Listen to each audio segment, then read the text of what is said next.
Ready to go. There you go. I just got a ton of protein powder. Good evening, everybody. I'm DM Ford Stillwater with Triple J Gaming presents Thursday Night Brew, The Fall of Britannia. It's been a minute since we got to play, so I'm going to do a quick little recap. Our glorious adventurers have been on a whirlwind adventure ever since they come across and just happened to be at the wrong place at the wrong time in the city of Two Bells. Ever since then, destiny has traveled them all across the great world of Britannia. Finally, they are making their way back to their home continent of Atreia. Um, Along the way, they have met some friends, made plenty of enemies, and seen things that would shatter the minds of most mortals. Now they find themselves on the reborn airship Arshoon, named after one of their fallen comrades. After a harrowing adventure in the rebirth of this ship, they had all fell asleep at various places during the ship, when suddenly all of them are awoken to craziness and mishaps. Adventurers, good evening. I hope everybody is ready to get tonight's game going. Offline, I sent each one of our players a crazy dreamscape that they had to deal with. And now each of you find yourselves at different parts of the ship being awoken by your friends, the Magi, screaming and startling. But first, we'll go to Colossus, who is at the front of the ship. Colossus, what do you see? What is going on out there? Two ginormous beasts, which almost look like dragons of lore, just going at it out above the sea. Just absolutely going at it. Like, As each one of you races to the deck, followed by the different magi that you have been traveling across the seas to bring to the city of Freeton in hopes that they can help defeat the demonic dragon army that's been plaguing the world. Before you, you see a large silver dragon and a large red dragon locked in mortal combat. The skies around you erupt with fire and lightning, and as magics are unleashed from each one, screams of horror and terror can be heard as the red dragon bites deep into the silver dragon's flesh as they tumble through the clouds. What is everybody doing? I'm arming the ballista at the front of our ship. All right. We'll go from the top there. Riff. Well, yeah. So how far away are these dragons from us? Are they right above? Roll a perception. Perception. Right. Hey, okie dokie.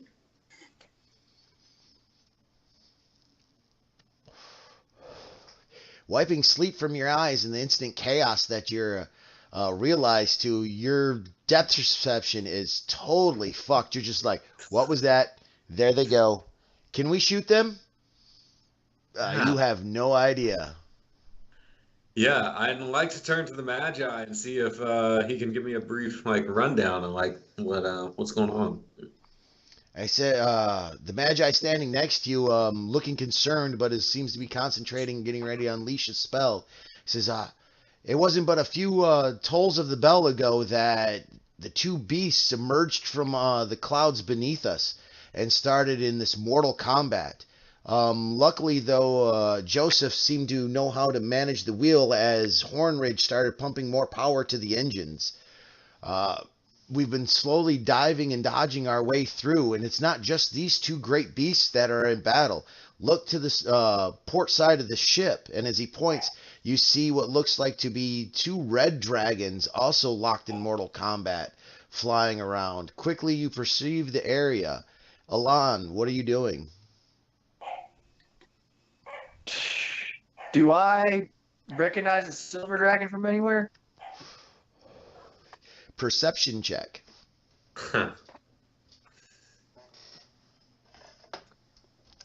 By the way, I love having a fridge right next to my gaming station. Yeah. Did you share the map?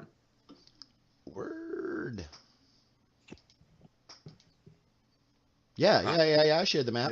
That was my fault. That was my fault. Alon, as you look around, you see, the thick billowing clouds underneath of the ship. Lightning and fire sparks can be seen underneath, and screams of dragons screeching and flesh rendering. But as far as like picking out how far and how many there are, there's just too much chaos to be told. Got you. I would like to suggest the party for us to go the opposite direction of those dragons. For the time being, at least. I would like to respond that there's not many opposite directions to be seen.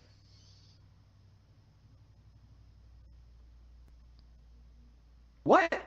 They're this way. We can go that way. Look at the map. That's a good real point. quick. That would help, wouldn't it?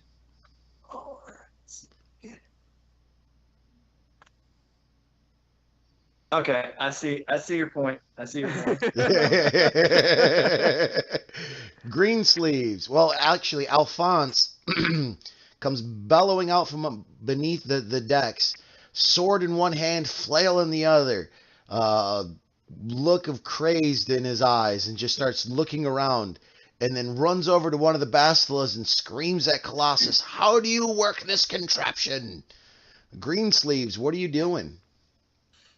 All right, so we're surrounded by the dragons fighting. Do we know if there are any above or below us? Roll a perception. That makes sense.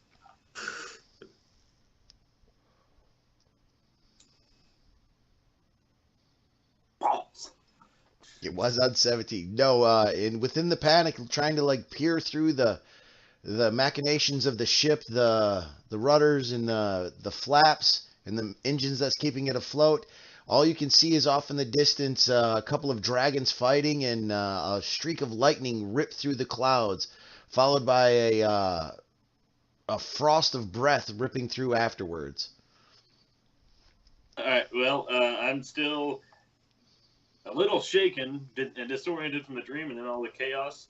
So I make the decision I'm gonna take us down. So I'm gonna yell to the party, "I'm gonna take us down." Roll a pilot. All But right. actually, first, roll a Constitution save. All right. Oof. All right. Hey. All right, everybody now roll a perception check. Burgie, what are you doing? What was the answer on the silver dragon? We didn't He could know not that, tell if he'd seen that silver dragon before. but there is a silver dragon. Yes. Is he familiar to me?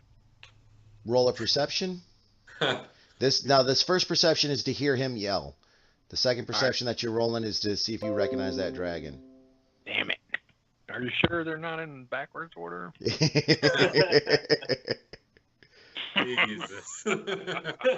Yeah, he died. The battle pulled the dragon under the clouds before you could get a good visual on it.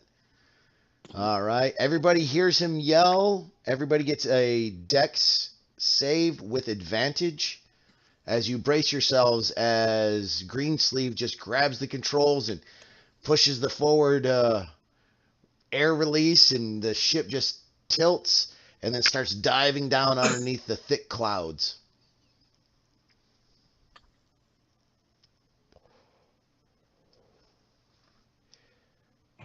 Fucking 26. Yeah. Someday these rolls will do me good.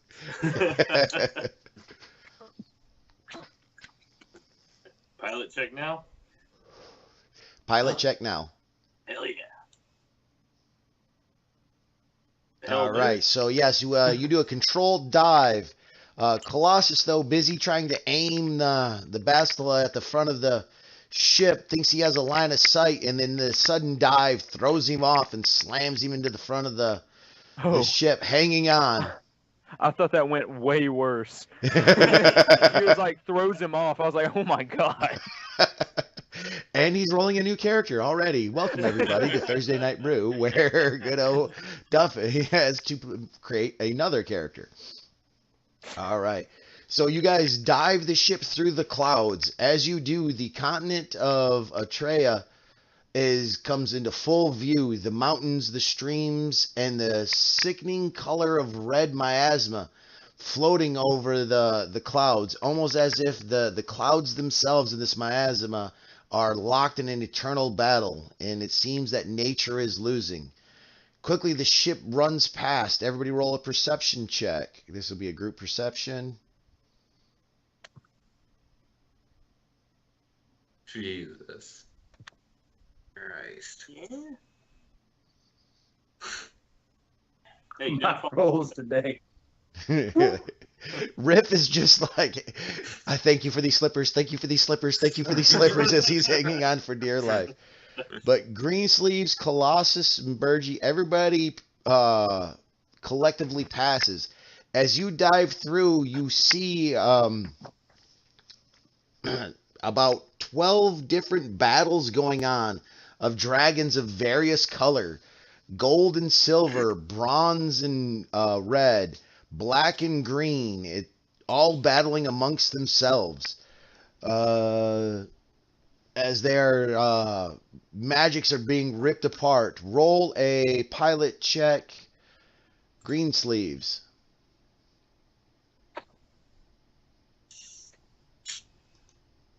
Nice.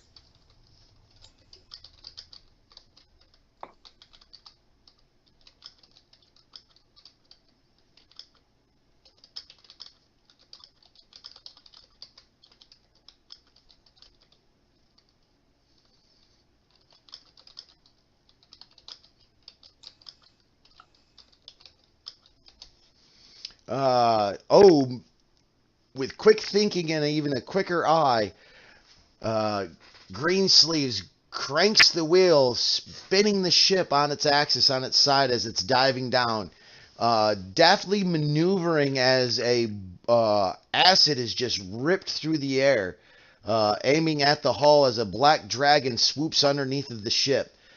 Quickly, he pulls the ship after the sideward dive, leveling it back out and then bringing it up as a bronze dragon comes flying in and clashes with the black dragon. You guys can, Greensleeves, you can hear from a small microphone near the wheel, Hornridge's voice. Tell everyone to hang on, boy. We're going to give it full power. I'm just gonna yell out, "Brace yourselves!" Roll another Constitution save. You got your dice there handy? Yeah, did I get kicked? Yep, I sure did. Alright. Always got the dice handy. That's a 2. All right. Even everybody else roll a perception. Hopefully somebody gets over 20. All right, I got this, guys. Now Just what? shine. Ooh, 24. Oh, plus Hey. 5. Holy shit. Oh, wait. Never mind. It said 5 on my screen. I was about to be upset. You need Roll to for write it. Alphonse and Burgie. Funds coming in.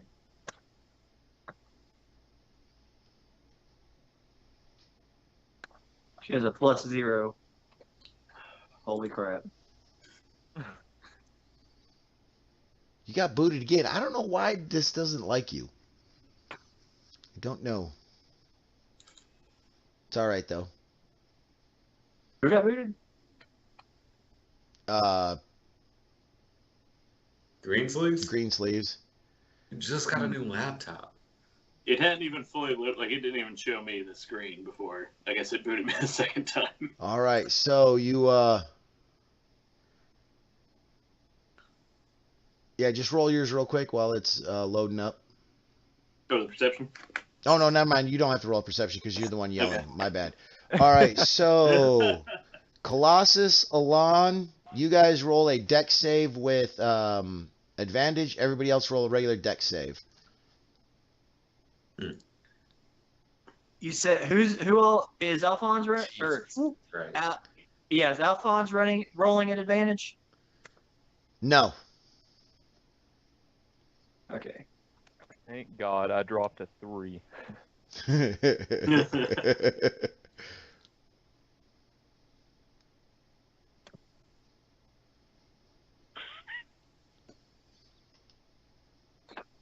So I'm gonna can I use the feat lucky on this here? Yes, you can.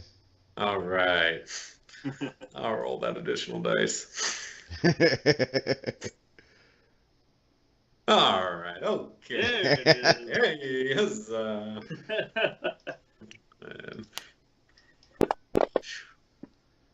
All right, so Alphonse, busy like screaming at the dragons to come close so she can stab them, was not ready for the next violent shift of the ship and gets thrown across the deck, slamming into the side, wood splintering from the weight of the crash. Picking himself up, he shakes it off and looks around, still pointing the sword in one hand and yelling at Colossus to teach him how to load this damn thing. At that moment, Hornridge kicks the motors into overdrive, and the whole ship just finishes lurching through the air. The scene around you is just flying by. Quickly, the space between you and these warring dragons gets larger and larger and larger. For about 5 minutes, you can hear the engines just humming and pushing through. The sails themselves seem to be almost ripping under the pressure of the wind as it's flying by. Everyone has grasped rails and hanging on. Then you hear a voice like, "I'm about to cut her, boy. Be ready." And just when that happens, you see one of the Magi lose grip and go flying from the ship, screaming as he is falling over the edge. A few of the others try to cast spells, but at the speed you're moving, the magic doesn't reach the Magi in time. He just disappears into the distance as you guys continue to scream through the air. After what seems like an eternity, the ship starts to slow to a normal pace. The sudden lurch of the slowness kind of rocks everybody as the speed drastically decreases. Slowly, you guys look around, and you find yourselves over the coast, closer to your target, in the city of Freeton. I'm going to drop a deal here. You guys are flying up this way.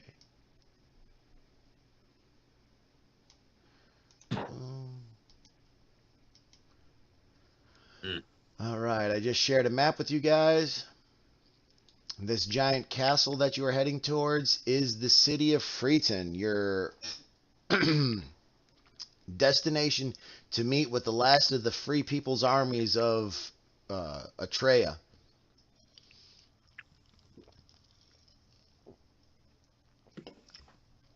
I say we land. Get out of this whole boat thing. Said I retired Aren't from you a being a pirate? pirate. He retired for a A reason. retired pirate. And this is a fucking airship. Correct. Yeah. We need this shit on the water, baby. That's what I was saying this whole time. I don't know anything about this air thing. Yeah. You know, Kind of- you're What kind of bird would be up in the air? That's just crazy. Nonsense.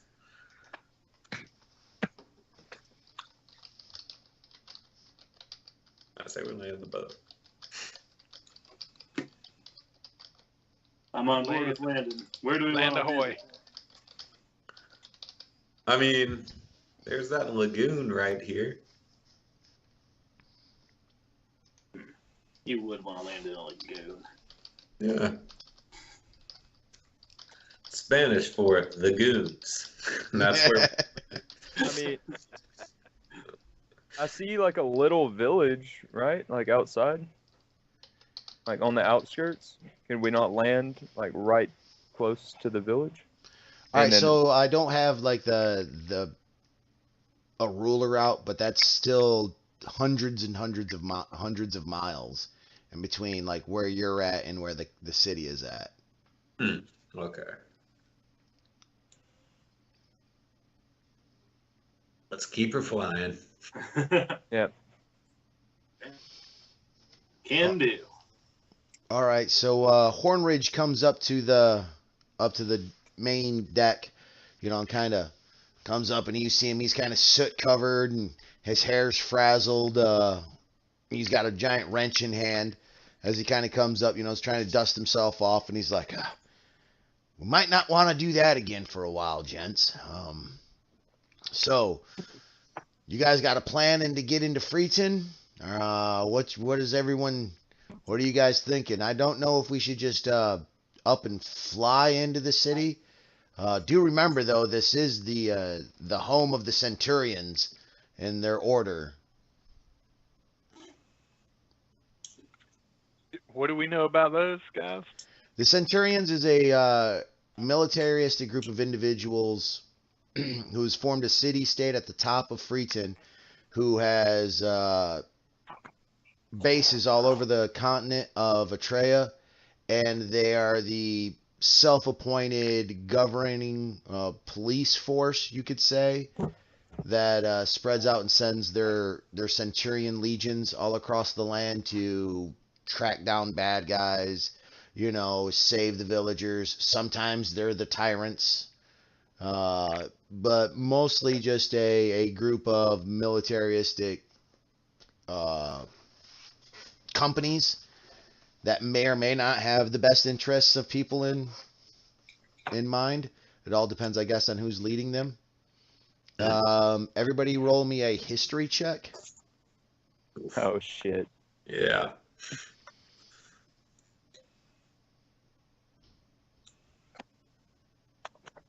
Hey. All right. Wow.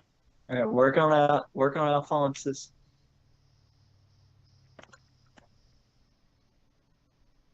Tell us what you know, metal man.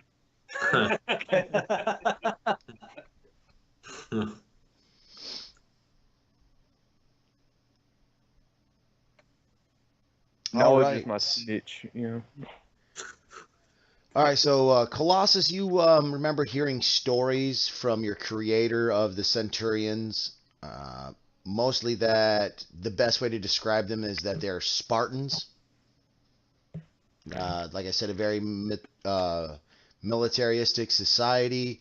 They believe that everyone has a purpose and that to become a citizen you must serve. They watch over the city of Freeton at the top of the city, but the rest of the city is its own entity, and that they also bolster a lot of schools and collegiums, places of learning. Greensleeves, particularly that they have two different quarters that where most of the bards of the world and the sorcerers of the world go to train and learn their craft and hopefully get picked up by lords to be their confidants or help them oversee their kingdoms or their their lands. And there's also a great war college there that a lot of different soldiers from all across the world go to train to learn the ways of war, and that the Centurions themselves do have a strange structure that to be a citizen you must serve, and you have to be a citizen to do any trading inside of their portion of Freeton, but all trading and everything else is handled by the Council of Six that oversees the rest of the city. Riff, you know a lot what Greensleeves knows. One thing, though, you do know is that they don't do seafaring warfare. Alon, you're just like, these are assholes in metal armor that sometimes, would help or fuck shit up. Alphonse is like, they crush easily. Burgie, you've never heard of them before. I know nothing. Um, so I have a couple of questions. The coastline near the city, how far is that really from the city? And then, second question, is somebody really good at piloting this ship? Ooh. Whoa! Ooh. I feel like that's a jab. About 50 miles from the coast to the city. No, I'm sorry. If I missed it, I missed it. I was just thinking, like, since we're in an airship, maybe we fly the ship into a remote corner of the city and rappel downward instead of, landing and coming through the city walls. Yeah. We had Yeah, to that seems handle that. very unsuspicious to repel into a group of Spartan soldiers. Nobody ever does that. I'm on board. You got my hide attribute? I got this. I said a remote corner. Yeah, I said sneak. Yeah. See, now I need to prove my piloting skills, so I'm definitely on board. But I do think it's a good idea Is to it? land the ship at by what you said. Isn't Might be Hornridge nice, like though. buddies with one of the Centurion people? Oh, yeah. Oh, In the yeah, DM you guys. grins. Yeah, Think we about do it. know some Centurions. All right, so Burgie wouldn't know this, and Colossus wouldn't know this because they were not traveling with you guys at this point in time. But we're gonna see. We're gonna do a little check on remembering here, even though that was so long ago. I heard you say check on learning.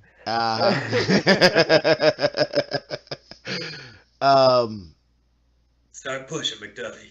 So when you guys were after the attack on Two Bells, right?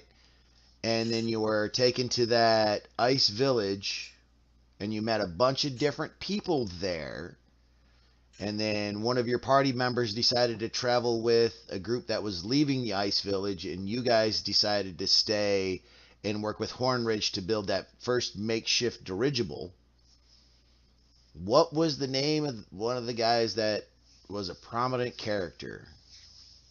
Like fucking Gold Shield or Oakenthorn. No, that's you're going Lord of the Rings. That sounded good. Yeah. it did. I like it. You were like, is that I gotta no? think something in my brain. I feel like there was And metal fucking and a piece of armor. Alphonse had a bro moment with him. What was his name? Silver Greaves or Silvertooth. Okay, so you got part of it right. I'll give you that. Silver. Hand. No, it wasn't Silver Shield.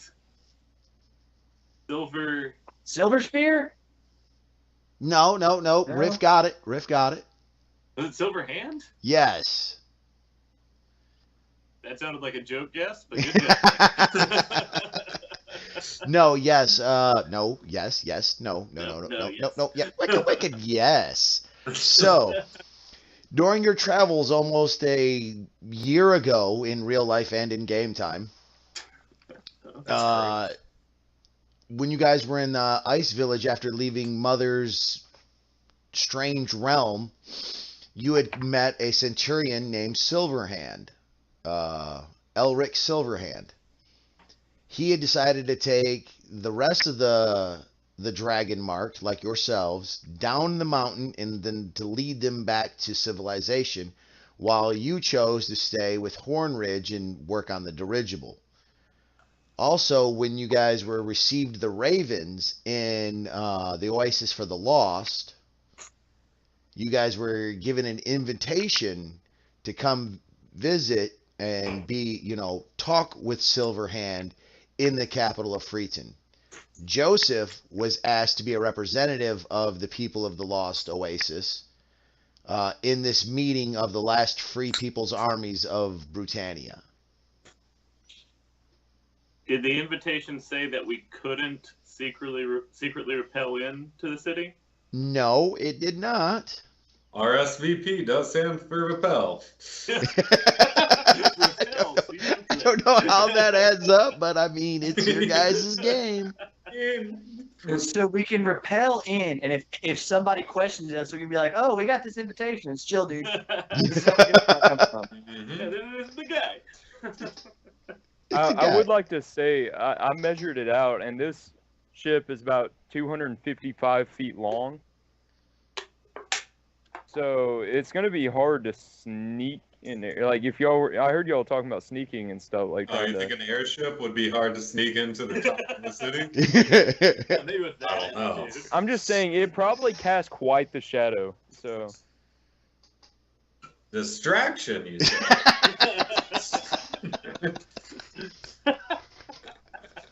I mean, I haven't looked at our supplies, but I could definitely rig up some kind of like firework. Just saying. Go over the top, we yell, supplies! Yeah. We drop, repel on the other side. No, like.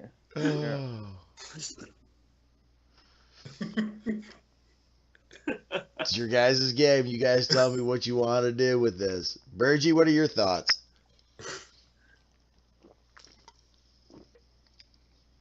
Yep.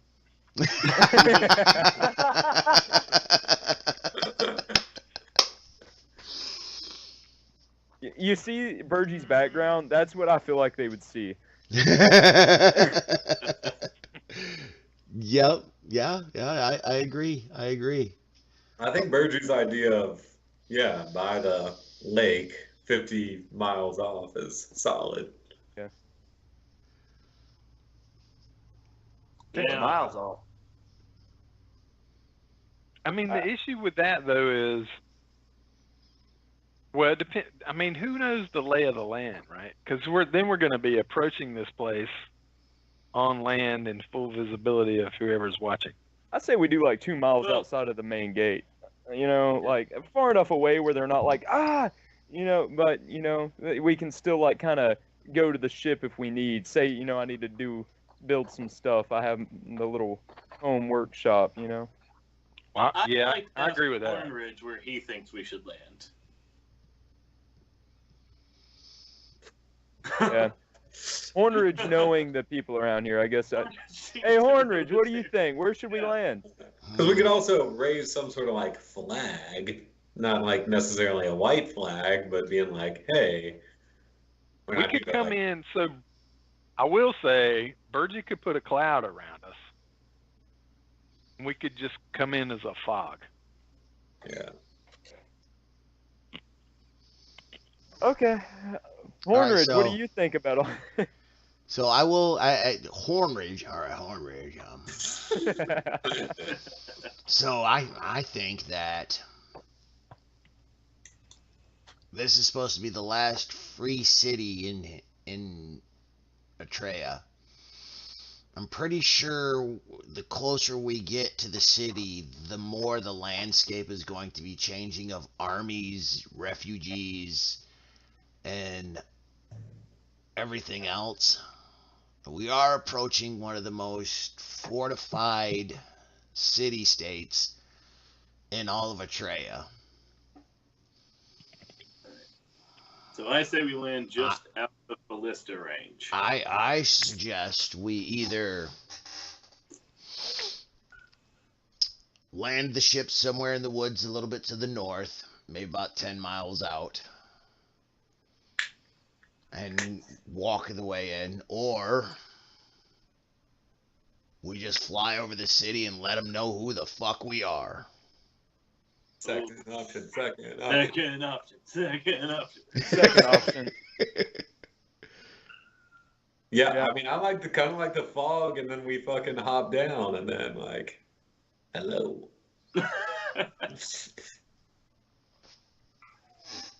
You had me at hello. Hey. Hey. Everybody's gonna die. So, but ultimately, though, the choice is yours, players. How do you want to approach this situation?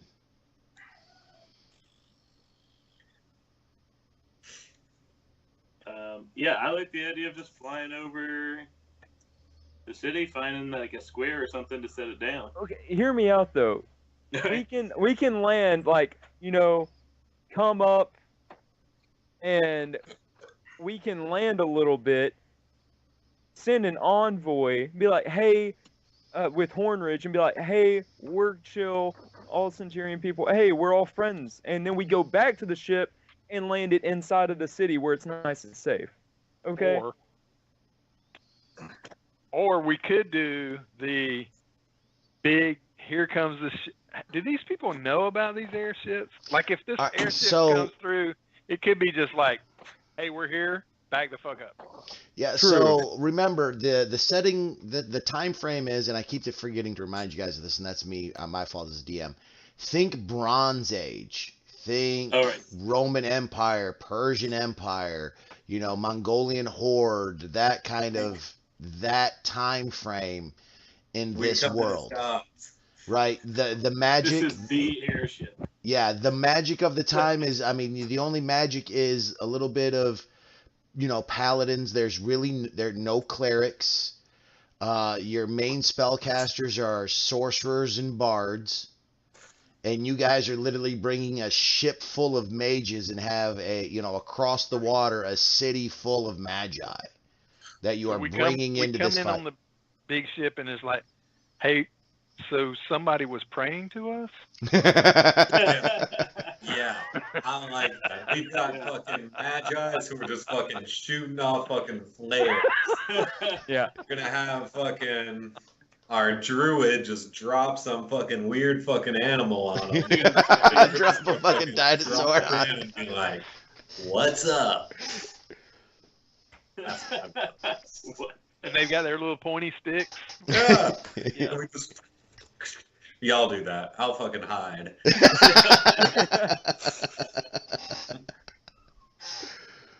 Yeah, I vote for the big fuck up. Yeah. If we're doing that, I'll cast Enlarge on the airship. Oh. Yeah. It would like, be. So we sit over the city. The whole. It would be a 500-foot long airship. I don't know how wide. We're gonna need a bigger. Okay. All right. I like it. So this is what I'm going to do. So this way I'm not influenced by your guys' decisions. All right. I'm going to put us on a quick commercial, cut us to break. You guys handle your stuff. I'm going to step away for about 10 minutes. Let you guys figure out what you want to do. When I come back, we'll get right back at it. So this way I have no input or idea of what you guys are doing, so I can't influence how I handle the craziness you guys throw at me. Sound like a plan? You guys like that? Yeah. Yeah, that sounds different. All right, all right. I'm DM Ford Stillwater, and we'll be right back.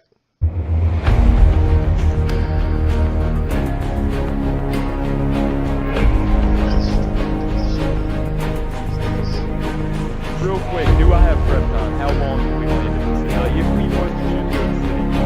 You guys, I'm going to leave the chat open too, so this way they can hear you guys. Yeah, I mean, we don't have to fly right in. You guys. Yep. I'll be back in like 10 minutes. Okay. Definitely Virgin. If we're going in like this, and you're going to enlarge the ship, Virgin's going to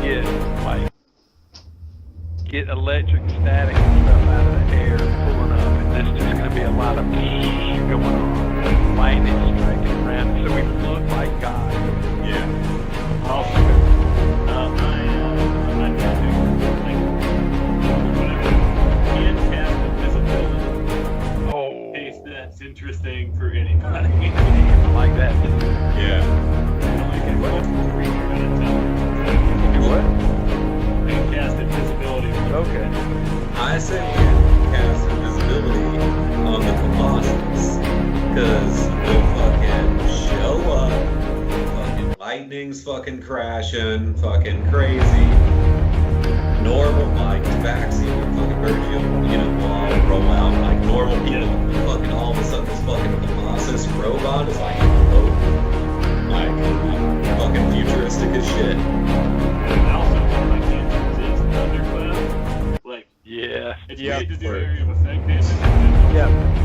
Yeah, that's what I was looking at too. I have lightning lure, so I can make a lightning strike out, and I have a thunder wave where it can be heard up to 300 feet away. Yeah, I say we do the thunderclap. We're close. We have some like lightning strikes, so just in case like, you know, they start like firing at us, we can lightning strike around them, but not actually kill them. And then just fucking come in and be like,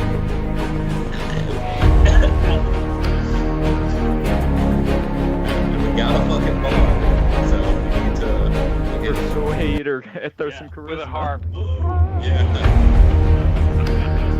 Or a Colossus. I mean, because they're bronze.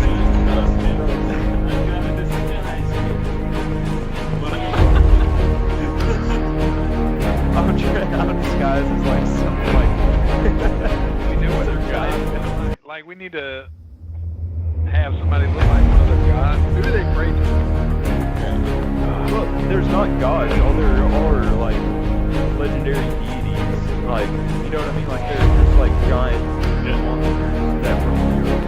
Okay. So I guess I could. That's you. Yeah, that's Yeah. true. Like I when would- you appear, they're gonna know they're here. The biggest I can make myself would be like 13 foot tall. Yeah, but if you're invisible and then all the fucking stuff you just pop out, that'd be pretty Oh yeah. Yeah, that's what I'm thinking. Like you like give some like crazy show as a bard and be like, tell this fucking story, and then we have the fucking Colossus just fucking up here, and then he, you know, fucking gives the speech of like what we needed and we're here to talk to. Okay. Or are we here to talk? Yeah, that's what I was. That was my. Silver hands are like connect. So we need to. We've come to speak to Silverhand, or what? Yeah, me and my party come speak to Silverhand. We were told to meet at this spot. We are legendary fucking fighters. You could do Or- the old. Yeah, that'd be cool. Yeah, we just. Yeah, you right?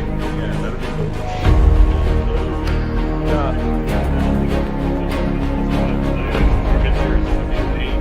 Yeah. Yeah. Use that That's in the cool. old intro. Also, what did you say earlier, Virg? You said something. It was cool. Good job, That was cool. I will tell you, I can't remember about 10 minutes back. I've been. Fuck. It was something. No. So- When we showed up. Yeah. Repelling down? Huh? The repelling down thing? Not the repelling down. He said something about what we should say when we got there. A couple minutes ago. Something about I mean, that is something about fine. them praying, right?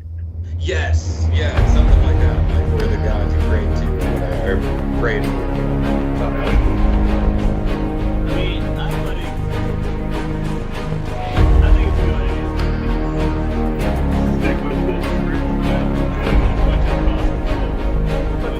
Who do you think they prayed for? I mean, you're still gonna have like gods, right? So like, you know, think about like the Spaniards arriving on these remote islands in the Americas. People are like, yeah, fuck, these guys have metal and sticks.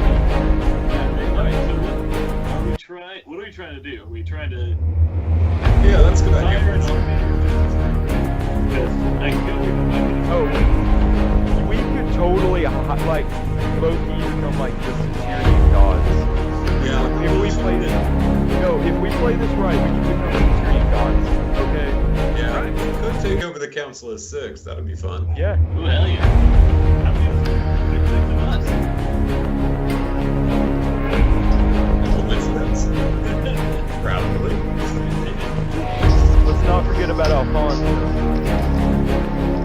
You guys need more time? I think we're good.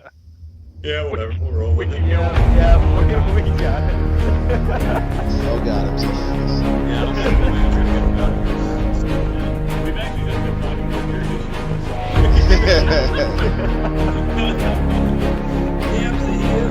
Yeah, t-shirt time. All right. DM Ford, I'm back. Let's see what our crazy players have come up with.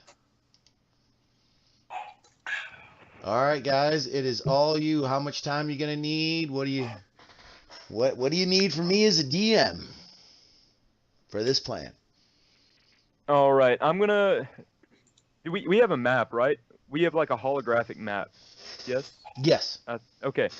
So I'm gonna use that holographic map and look and gauge at the speed that our engine's running. Check the engine, see how fast we're going, and then do the calculations. Figure out how long it's gonna take us straight stretch to get to the city. Okay. It could take anywhere from if you were to max speed without pushing the engines, you could be there in 12 hours.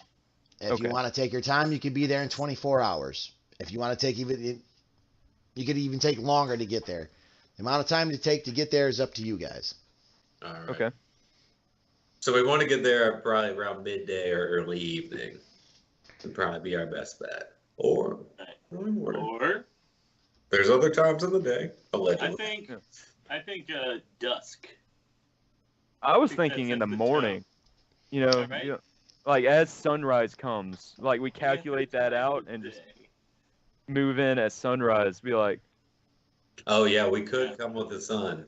Sunrise is the reverse dusk, so we're thinking the same thing. You're not wrong. I just feel like the morning, coming in the morning, would Yeah, greet I like a lot better than coming at the start of night. At the birth of a new day. Yeah. Hey. Yeah. Hey, I Jen, like it. Poetic. can you cover your ears for like 2 seconds?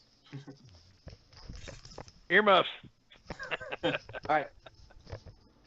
Is there any animal I could conjure to like look like it's pulling the airship for an all factor, or just let it fucking float in? Well, all your I animals like look that. celestial, so any giant bird would look dope as fuck. It's like celestial looking giant bird. Yeah, I like that, man. Yeah, Any yeah. flying monster. Because he already said all Yeah, I your can creatures can look conjure- celestial. 2 giant vultures, 2 giant eagles, or yeah, that's all I got. How big I do you could- think my giant? I could summon 8 hawks, but it seems excessive. Yeah. Yeah. I- Go The ahead, eagle, sorry. I like the eagle's good. Yeah. Ooh. I was Yeah. also gonna say Two everybody celestial should get eagles. everybody should get within 10 feet of me, and I can cast Leovid's tiny hut just in case they start firing shit at us. We'll have some. Yep. Okay. Well, actually, like after, because we still can't cast outside of that, so we wouldn't be able to do the cloud and the lightning and the Yeah, never thunder. mind. Well, plus they'll be below us, so we'll be fine. Yeah, never mind. Yeah. We're good. All right. Somebody want to? Yeah. He can't see. Yeah. And he was like, All right. So he just told me that. I did. He hadn't realized that. All right. So We're setting the ship on fire. we'll-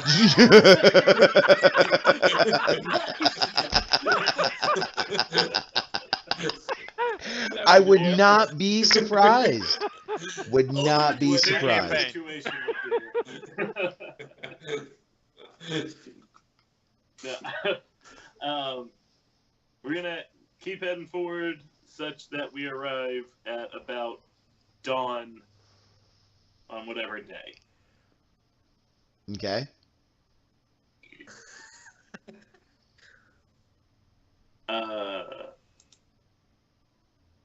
I don't have anything that I need to prepare before we get there. Does anybody else need to prepare stuff on the way? Yeah, I don't think anything needs to be prepared. That would take over 12 hours. So, yeah.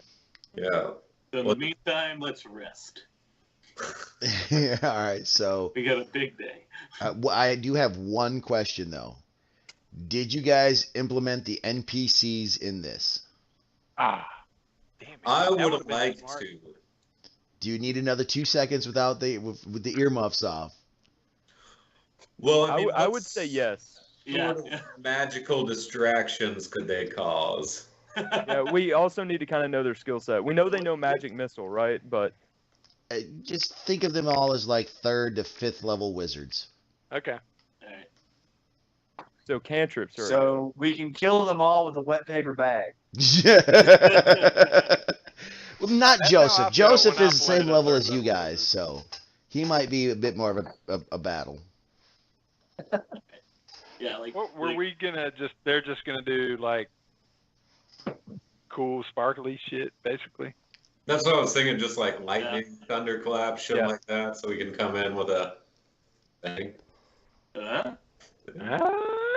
Yeah. All right. I think we're on the same page about that.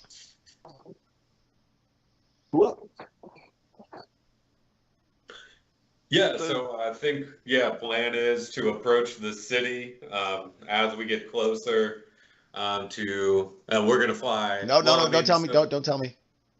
You guys ready? Ready. Yeah. All right. So after taking a rest and, traversing another major battle, which you guys passed through by the skins of your teeth and the skills of your wits, you find yourself cresting over the land. As you come closer to the city of Freeton, you can see scars gouged in the land where armies have met. Battlefields strewn with bodies, dead dragon corpses, and the sick red miasma rolling across the land. As you get closer to the city, you see that barricades have been built up. A hodgepodge gathering of armies are way below you. As you come closer, the screams and yells can be echoed as the horns are being blown and drums are being pounded. As you come closer to the city gates, what are you guys doing? Oh, this fits perfect. Well, as I pilot us in, I start by using my whatever the fuck Bandalore, full click on Bandalore, to cast invisibility on Colossus. Okay. And we continue moving forward, and I think Burgie had some stuff he was going to do as we approach. So as we're coming through, Burgie starts just like zoning out, but cycling through and getting really in touch with all of the elements around him, and just the ship starts like lightning strikes are striking all around the ship. Yep. It's just this whole electricity thing going on. Mm-hmm. And we're getting all the Magi just casting the cantrip lightning lure, because it's super low level, but it shows lightning going through. So just all of them just casting lightning lure just at random spots in the cloud, just to add. Okay. Moving forward. Yep. Are you guys all right? You guys start to push forward more towards the city. This illustrious cloud starts billowing all around, lightning sparking and catching. The Magi are throwing their magics out, causing sparks in the lightning lure to erupt. A few of them are casting prestidigitation and having blue and white sparks and green sparks erupt in the clouds around you. Everybody roll a perception. I'm also going to conjure two celestial eagles to look like they're pulling alongside the ship.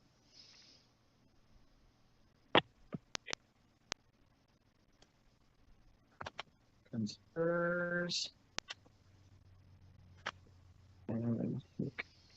All right, so Riff, as everyone else is playing their part in this deal, and you're standing there on the bow looking around, you just happen to look down and see the largest fucking bastilas ever fucking created, all along the city wall, and a few of them out of the city, and see teams rushing to them and cranking them up towards the ship. Right when the teams are getting them into position, two giant celestial eagles appear from the fucking clouds and take flight in front of the ship. lightning lures reach out and attach themselves to the celestial eagles. So now it looks like there's chains of lightning on these eagles pulling this airship through. The awe of it all seems to pause all of the soldiers down there as they are seeing this ship on floating clouds being pulled by two giant celestial eagles pulling up through the city. The celestial eagles kept you all from getting shot.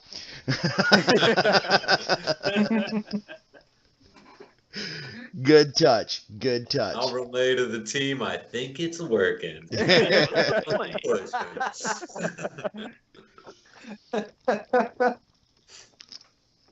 You guys start flying closer into the city.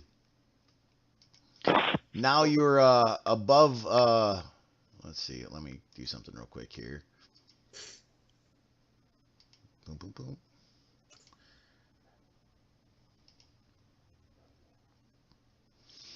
All right. The only problem with the map I'm sharing is that it needs to be turned this way.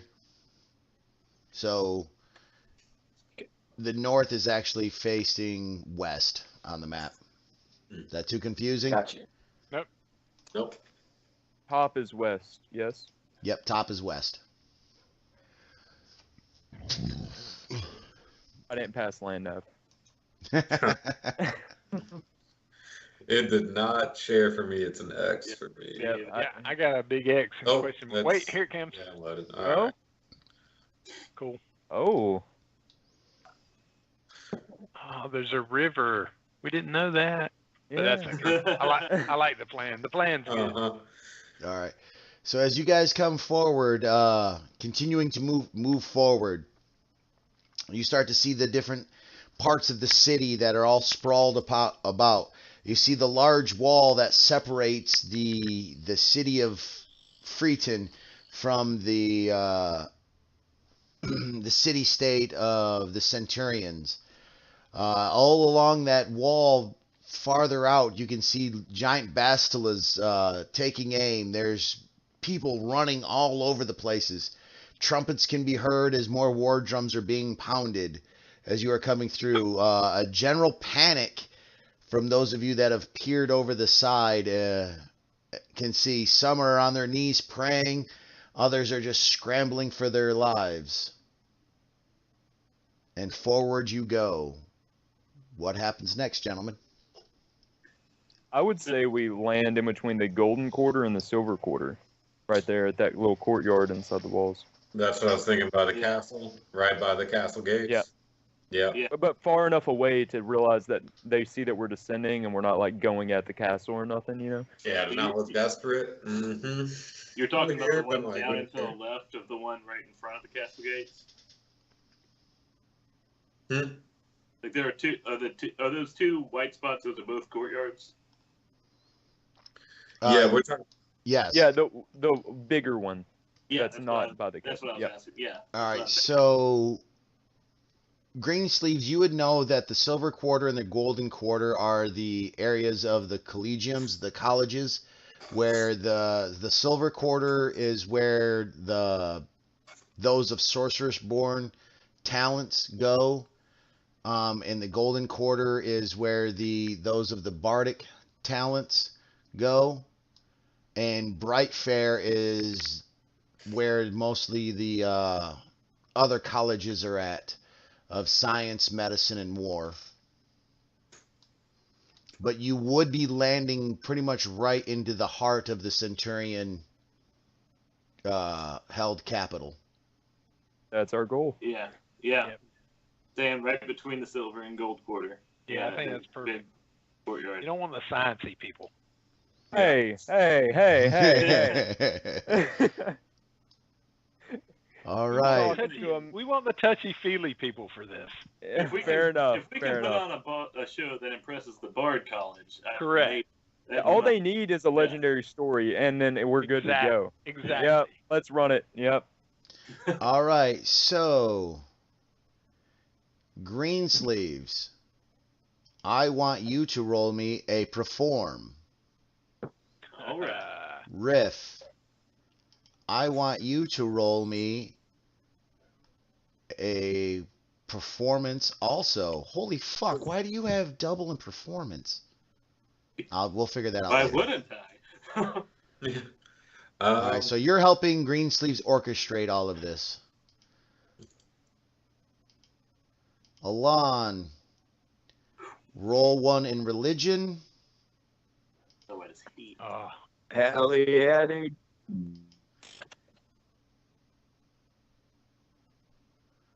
Alphonse is just going to stand there, like with sparklers going, wee! Burgie, roll me 1 in Arcana, and Colossus, roll me 1 in Arcana. come on, baby. Yep.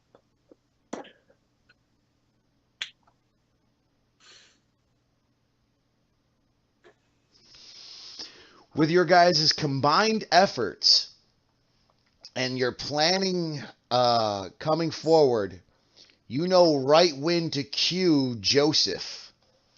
As you are just coming up to the gates, you see the Bastilas taking aim. You can see the war-scarred cityscape from where it has already been assaulted by many dragons. You know, land being destroyed. These people are definitely ready to fight anything that is coming in the air.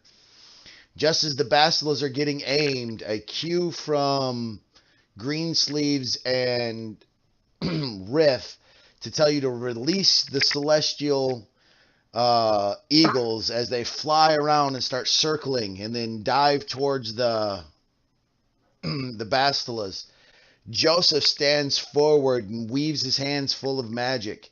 A mirror-like image appears in front of him, and then a giant image of himself appears in front of the ship as if it's riding on the clouds. In a large booming voice that can be heard for hundreds of miles around. I am Joseph of the Lost Oasis, leader of the Magi. I have come at your beck and call, Silverhand. I bring with me those of the Dragon Mart. We ask for entry. Bringers in the New Age. Hey, Bringers of the New Age. What? After that, he turns like, what? And his giant image just goes, what? That sounds right.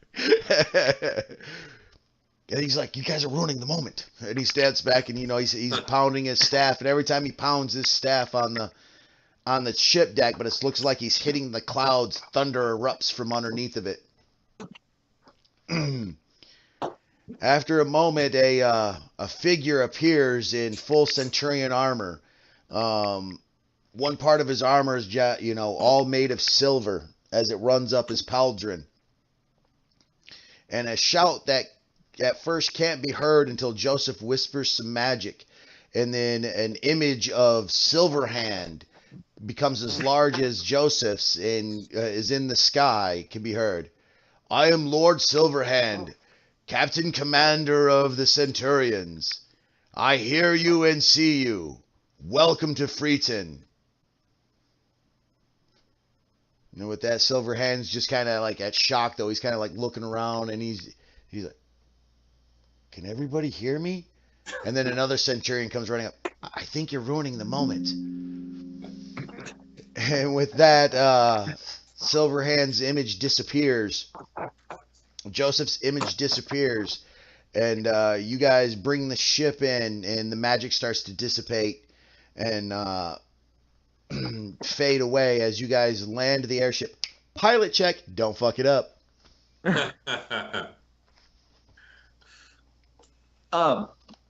Never mind. Too late. Oh, definitely you bring this large ship into this courtyard, maneuvering through the buildings of different heights. You spin the back of the ship around, getting it just right. And as you're landing, you're like, landing gear. And you pull all the right levers, and the legs open from the bottom of the ship, and it lands smoothly. The deck, part of the side of the deck opens up, and a ramp comes down. Standing there and surrounding your ship is a full regiment of Centurions in full armor. They step to the side in unison. their armor snapping, all as sound as one, come walking up is Silverhand. Standing at the top is Hornridge, with all of you behind him in the Magi. And standing next to Hornridge is Joseph. Silverhand does a bow. Joseph bows back. He's like, finally, the warriors of the Oasis have come. It is about time. I didn't think you would ever show up. And Joseph says, we got held up by some wars at sea and some dragons spilling each other's blood. There's much we must talk about. Yes, there is, Silverhand replies. As he steps down, he looks over and he notices Riff and Alon, and he's like, Bearded Cat? No, I thought you died on the ice peaks chasing this crazy dwarf. Why, how the hell are you? And he kind of comes rushing up and reaches out to give you a sturdy hand, grasping your forearm and giving it a good shake. He comes over and slaps Alon on the shoulder. Then he looks over at Greensleeves and he's like, one of the two bards. There you are. Where's the other one? The Arshoon, I think his name was. Yes, where is he? A bawdy tale he did tell. He'll be great in court. Where is he? And I would like to invisibly be walking behind him, and as he says that, and it'd be great if you would dispel it right about now. That's a great. Well, I was gonna say that the question caught me by surprise. I was upset over the loss of my friend and teammate, and it broke my concentration on the spell. I like it. I like it. Yes, your concentration is broken upon the spell, and standing behind Silverhand is this fucking 7-foot mechanical being who's now all of a sudden is just like, Greenhand is still like, where's our shoon? Where is by the six? What are you? And he reaches for his cutlass, or his gladius, and he's going to reach it, to pull it out. And he's definitely startled and takes a step back, looking at you. Then I will say that I am one of the citizens of the city of Magi, Colossus, and that's about all I'll say. And he looks. He says, "The adventures you have been on, I thought were going to pale in comparison to the campaigns of war I have fought, but it seems, my strange friends, that you have many tales to tell as I. Enough with this. Come with me. We shall dine and feast this evening, for you have brought great magics in strange machines. Maybe you have what it needs to turn this war so us free people can live our lands again." I was gonna cast Enlarge and then cast Mirror Image, so that way there would be 4 7-foot tall mechanical machines behind him whenever he turned around. But I was like, I'm not gonna waste spell slots in case I need them later. Yeah, Joseph kind of stepped on our entrance a little bit. But it definitely, Probably for the best. yeah, it we were gonna make ourselves gods of the Centurion army. That was our original plan. We still can be. That doesn't mean. Yeah. Right? Yeah. Are you still shaving, Mosley? He's comfortable, man. If he feels he's Brother, comfortable nobody enough to has that shave much and hair. roll You don't need to D&D. shave for 2 hours. I've been doing it straight. He grew a beard since we started the game. Roger that. I You pulled got that the stubble. hair. Ah. Sorry, I got shook by that. Sorry about that. That's okay. That's all right. I'm sure everybody watching the stream was also really curious why he was still. And maybe it drew a viewer or two, like D&D and This is for the shaving. Like, audience. let's do this. Bad boy of the stream. The shaving. As you guys are starting to walk down the gangplank down to the ground, the Magi are following you. starting to move through. But as you guys are moving down, though, Burgee starts to he walks out a little bit and see him stumble a little bit, and he starts coughing at first, and then it just starts to become uncontrollable to the point where he takes a knee and is just sitting there just coughing and coughing. Sorry. Hey man, you need a good berry? Alon, roll a medicine check.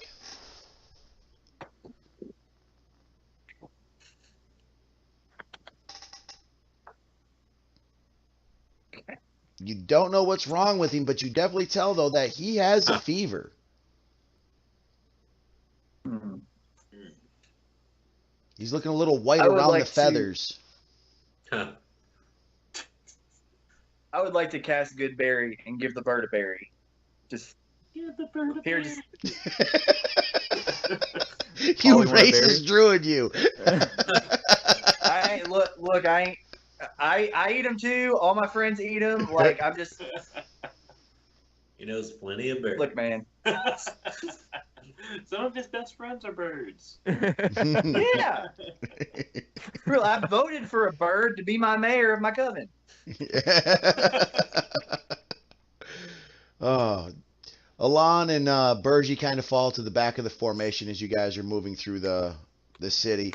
It's full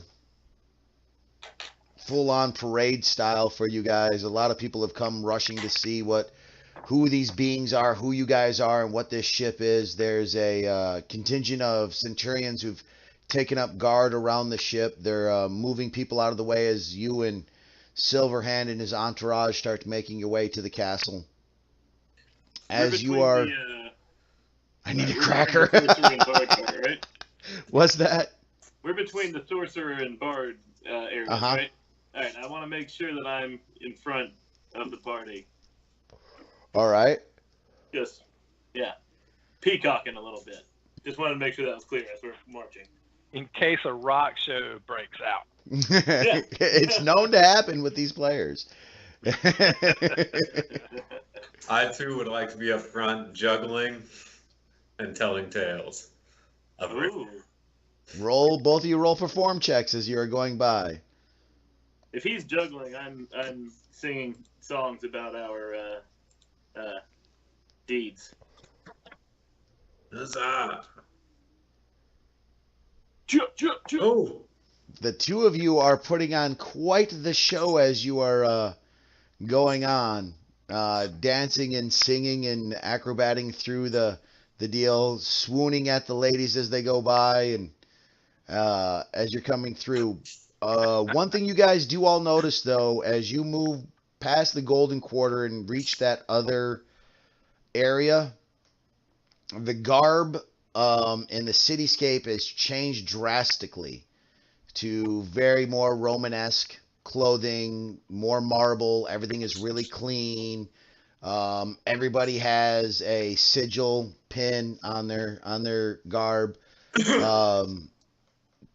Those of you that already passed the history check knows that marks a citizen, and those without it is a non-citizen of this area.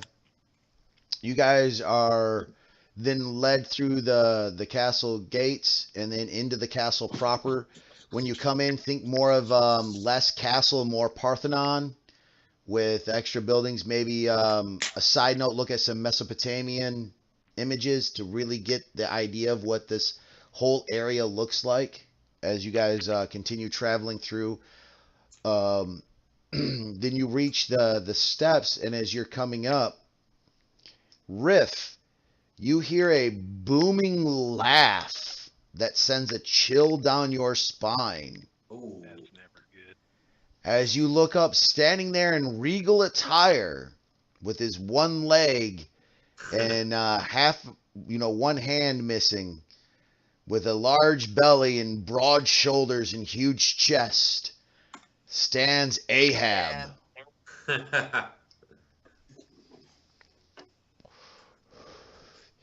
As you guys walk by, he just laughs and gives a wink, and then you hear almost a whisper on the wind. The hag's kiss is forever, boy. As you guys move through. I would like to take out a gold coin that I have and flip it to him. Surprisingly enough, for as agile, for as big as he is, and as limbs that he's missing, he definitely catches the coin and then bites into it, and then laughs some more as he stuffs it into his waistcoat. You guys continue to move up. Everybody, roll me a history. Mm.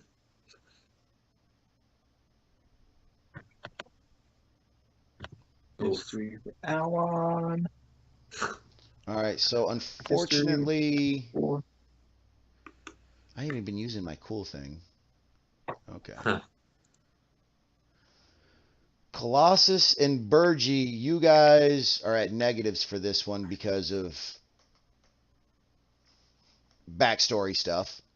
Alon, you notice, not notice, but you see as you are walking up in this giant foyer area with marble pillars, red carpet, banners, vases, this huge like waiting area that leads deeper into the castle. There's groups of people all around. Off to the side was Ahab as you guys are being led through this court area. Alon, you happen to look over and you see the markings of a high druid's robe like moving through the pillars off to the side that you just happened to catch.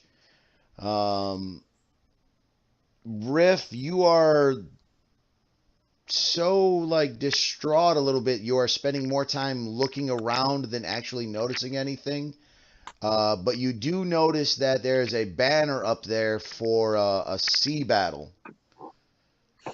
that rings true to your ears. You can't quite make out, you can't remember, but there's something about that banner that's ringing true to you. Greensleeves, you notice all sorts of different historical banners, vases, dignitaries, and other important individuals from across the land. And Alphonse notices something but goes instantly quiet. Everybody, well, no, actually, just Burgie and Alon, roll me a perception.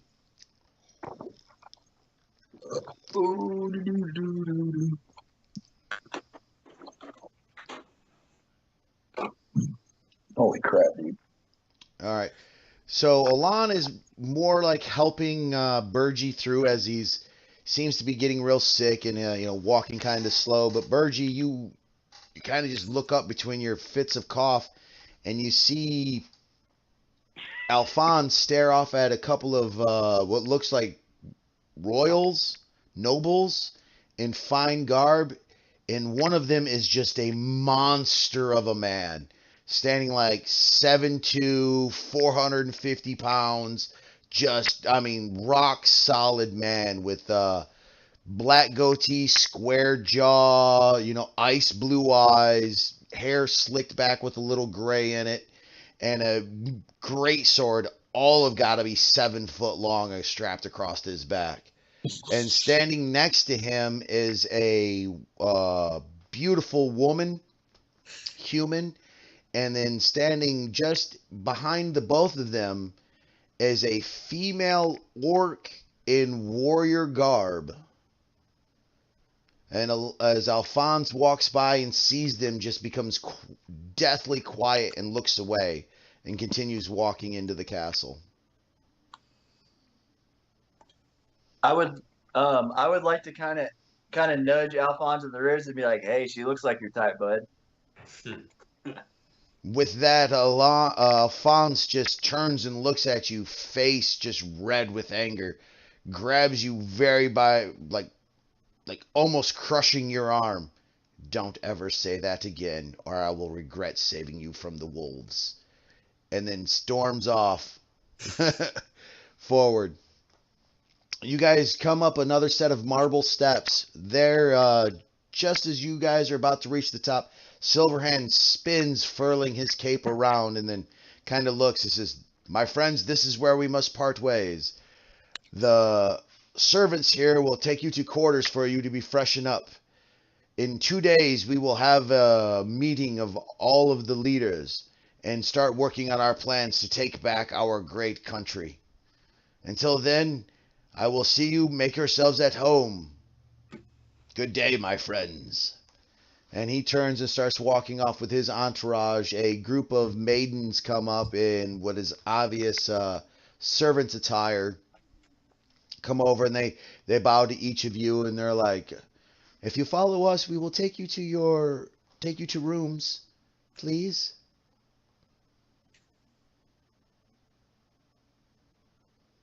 I'll follow the servants. Are we in individual rooms or are we buddied up? I go with the servant. The servants kind of look at each other. The choice is yours.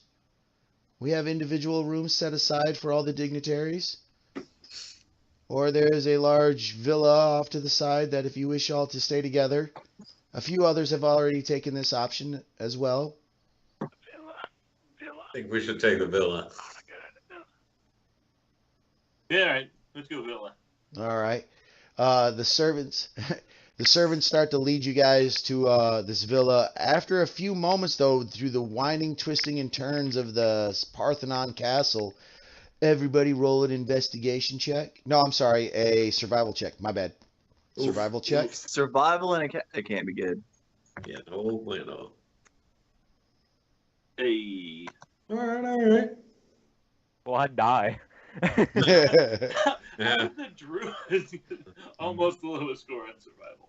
All right, so Greensleeves and Riff, you guys are able to keep your direction moving through this area. Everyone else, though, by the time it's said and done and you reach your villa, are thoroughly lost when you get there. When you come in, the villa is very large but very open.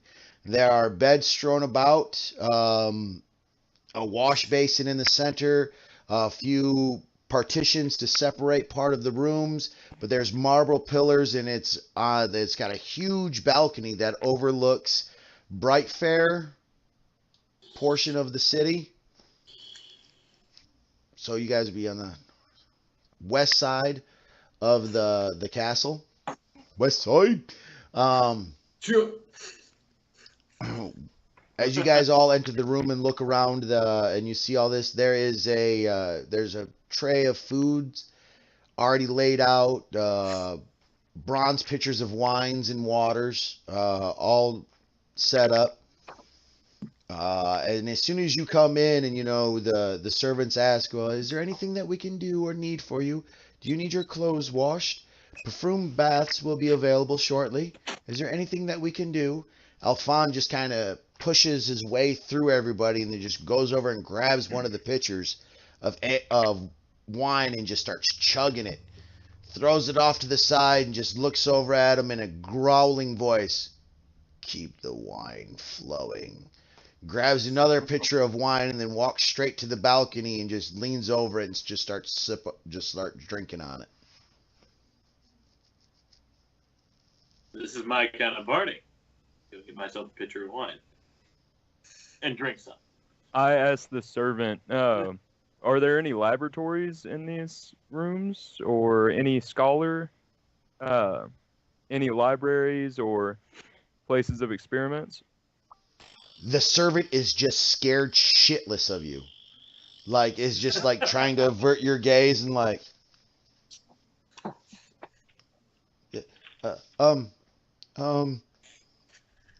yes,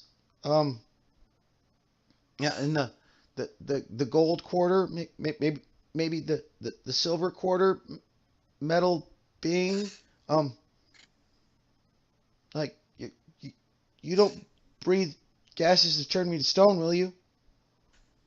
And thanks to my good old druid Alon, I kind of learned some decency. He kind of taught me how to like be respectful to people, right? So I kind of, put my hand over my chest, give her a little bow, and be like, "Oh, it would be my honor if you would take me and show me those places." I try to really, really be kind. I try and show that I'm learning some, somewhat of some respect for people. So. Because God asking for a laboratory never freaks you out.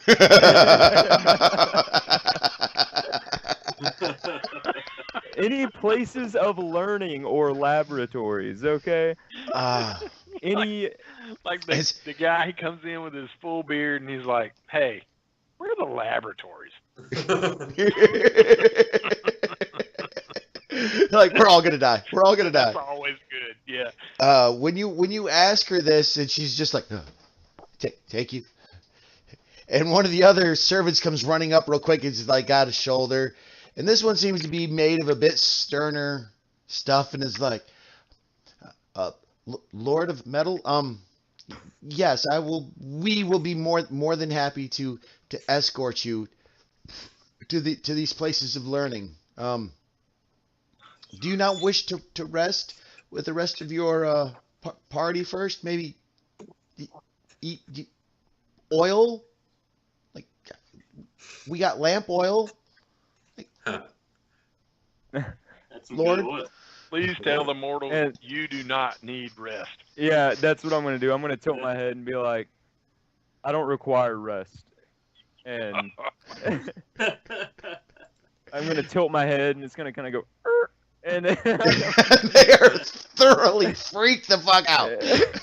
Even the sterner one's knees are like a little shaking, and they're like, okay, it's early morning. First bells for classes should be starting, Lord. If you'll follow us. And the other one's like, and you can kind of hear whisper, "Don't make me go. Don't make me go." And the other one's like, "Bitch, you're going with me." And they kind of spin out of the room, and they're being like, they're not running, but they're moving at a fast but yet delicate pace, trying to keep their composure. At this point in time, I can only assume that Riff has already got like half of his clothes off, like eating food, like drinking. Green Sleeves is over there like pen and paper, mouthful of food, like slugging down deal. Like, oh, great story. I am doing this. I want to yell at the servants and ask them if they know how long Captain Ahab has been there. All right, we'll do a round robin real quick.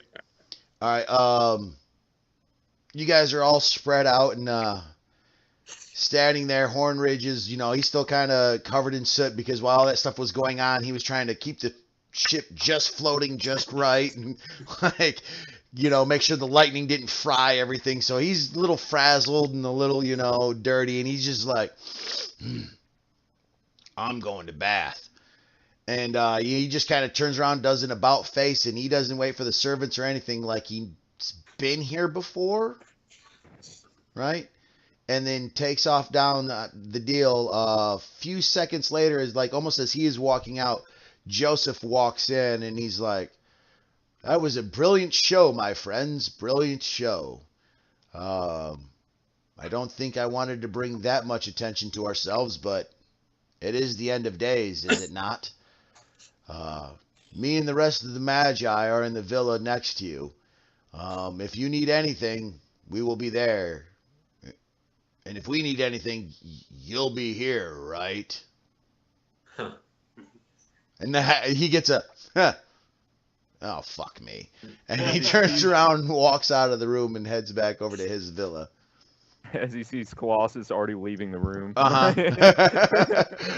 He's like, "Wait a minute, you're supposed to be our representative?"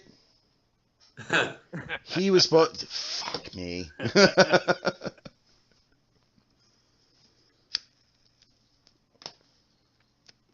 All right, so everybody's getting settled. Burgie, you kind of find a corner over there, and you're like, you get a kind of a blanket, and you're kind of sitting there, and you eat the good berries, so you feel full, but I mean, your head is kind of woozy, and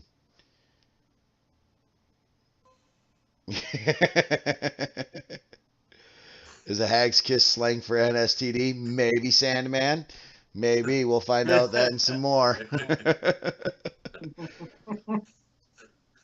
uh, Burgie finally kind of like nests himself over into a corner.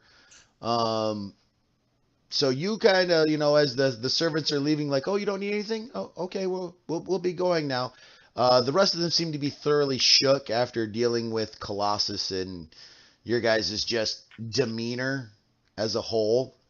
You kind of grab one up as they're going, and then you ask, "What again, Riff?"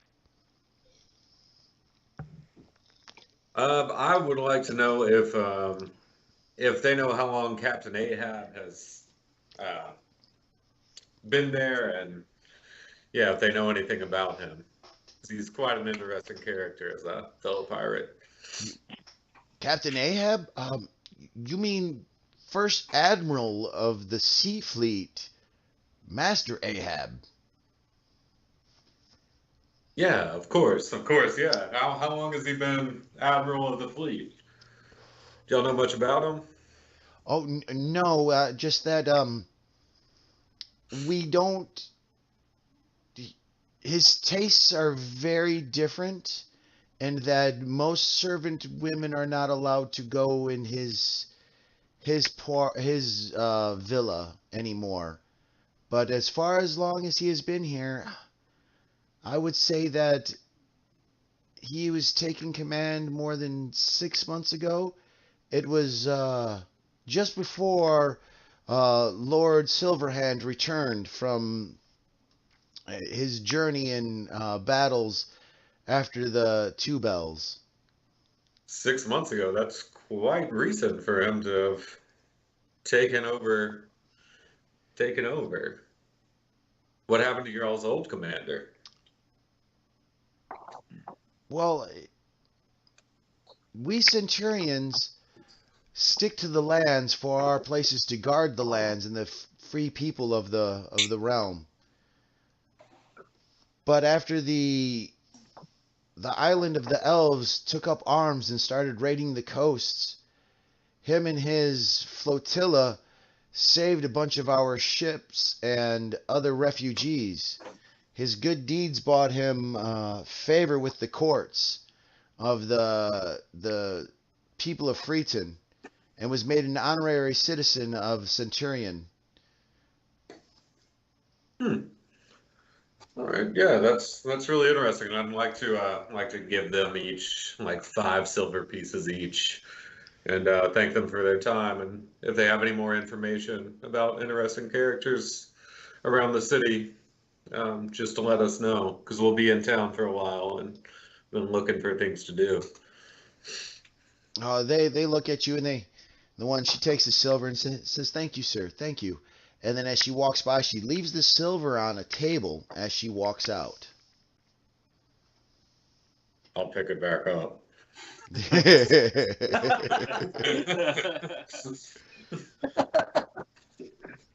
Well, That was alms to the gods.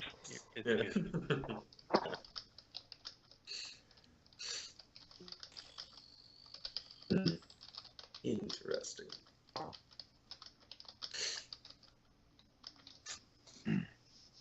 So I'm trying to change up my crossbow a little bit. That's my hope of going to a laboratory or place of study, is to find some way to augment this crossbow, because it's pretty useless as is. So that's what I'm going to do. That ship ballista really piqued my interest, so I'm gonna find some way. Find somewhere, somehow. All right, so are you going to go to the golden quarter or to the silver quarter? Well, Bright Fair is the place of research, right? That is Bright Fair is where you'll find more of your collegiums, those colleges of study of architecture, mathematics, sciences, war, medicine. The golden quarter and the silver quarter mostly are your bardic colleges or your sorcerers, training grounds, and higher learning of astral, fey, things like that. Also, the Fey Meadow down below, it would be your Fey Town. You know, like Chinatown, but for Fey Town. So yeah, let me go over the map real quick for everybody. So the North Town is more like your general labor, your workers, the people that live and seek safety from the Centurions. The Cold Road is mostly made up of like retired Centurions, their families, generations. A lot of them strive to have their sons and their daughters join the Centurions and go and grow. There's a lot of merchant districts, entertainment. A lot of the heart of the city of Freeton is found there. Everything inside the walls is Centurion proper. That's everybody that lives in this section is citizens. Now, non-citizens are able to come and go, but they can't own land, they can't own shops. They're allowed to trade and go to the schools and things like that there, but they're not actually citizens there. The exception is the people of the Fey Meadow, which is also known as Little Fey Town, where the Feyborn have found refugee and safety there by also giving their magical abilities and services to the Centurions in exchange. The Purple Song is a pure entertainment district where a lot of the bards from the Golden Quarter go to do to practice their abilities and learn how to, entertain crowds and everything else. So that's a real entertainment quarter. The 6th Ward is where you will find altars and temples to the 6 Kaiju Lords. And the South Ward is all Centurions, but they are the high-ranking retired ones who own all the farmlands there to the south. Of course they are.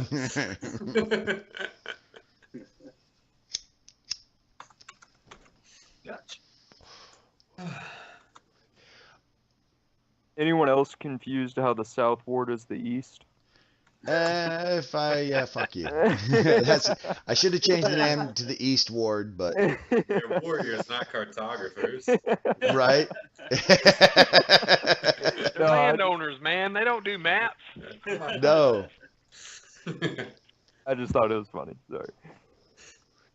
Well, it was. Then an earthquake shifted everything, and now Okay. Exactly. Gotcha. Boy, details.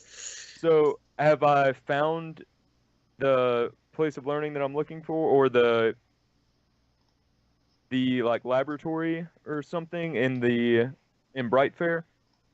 Some kind of shop? Oh no, you had somebody leading you out. So, yes, which way do you want to go?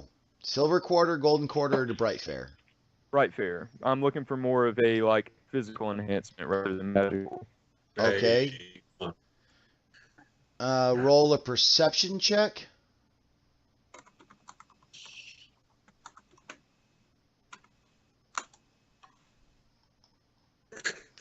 Okay, so as you come out of the castle proper and start making your way to Brightfair, and you have the 2 servants who are leading you, the ring of Centurions that is surrounded you after you left the castle proper has really obscured your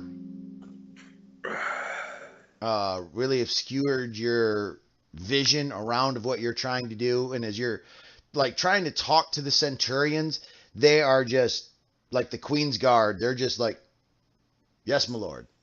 No, my lord. I don't know, my lord. As they're moving through, you can tell that they don't know how to deal with you or interact with you. I mean, you are drawing quite the crowd as you are moving through the area. Literally, nobody has ever seen anything like you before in the history of the world. Huh. That was the plan. All right, so that takes you about 2 hours to get in there and start, moving through and everything else. The servants are doing their best job to take you to like weaponsmiths and other things that you're asking for. They don't quite understand what you are looking for, but they're doing their best job. And the couple of places that you have taken you to, and you're like, no, I don't, not a weaponsmith, like a laboratory, I need alchemist flasks or this or gear, Well, weaponsmith would work. I can ask. I can talk to the guy if they found me a weaponsmith. Okay. If he knows what a crossbow is at the bare minimum, we can work with that. Yeah, they understand what a crossbow is, so you're doing that right now. Okay. All right.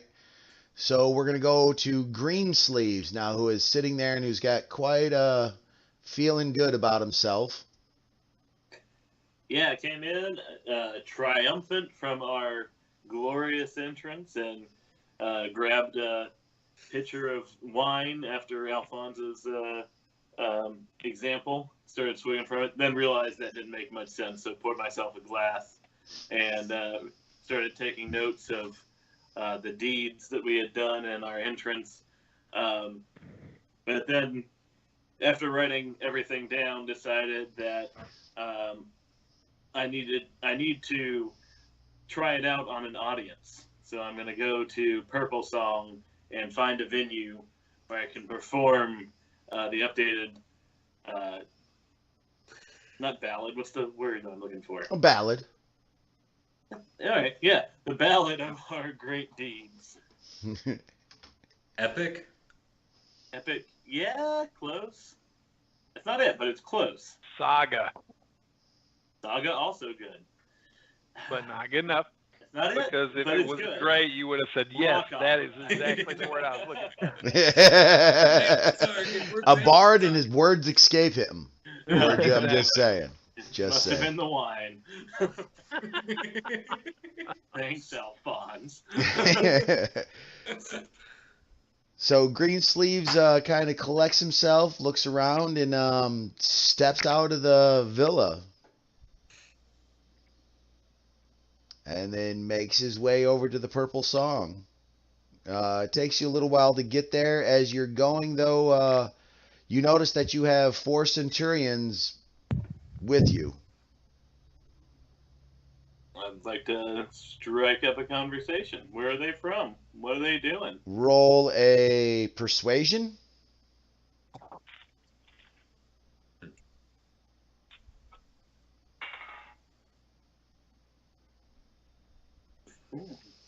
Their answers are short and sweet. I am from Centurion, Freeton. I was born here. My goal is to become a citizen after my tour is done, and I hope to retire to the farms one day. Sounds great. We'll continue in silence. All right. Riff, what are you doing? Well, so my compatriots have left, and Well, I'm trying- Alon and Burgie are still in the villa, and Alphonse is staring off into the distance, slamming wine. Well, so I'd like to just kind of like check my surroundings, check out the villa, check for any, monies, anything valuable, anything interesting that catches my eye, and kind of get an eye for my surroundings. All right, roll an investigation check. Da-da-da. You said I and surroundings twice. Yeah, well.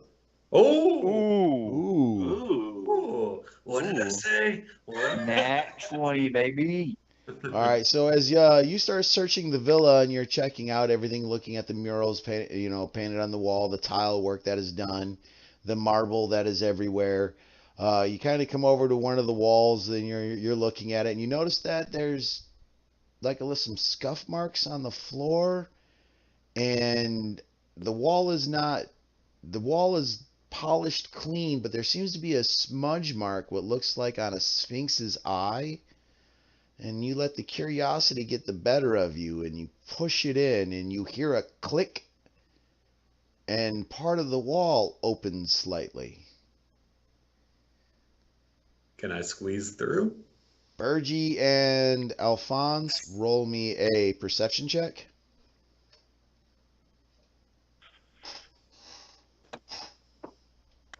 Alpha. I know nothing.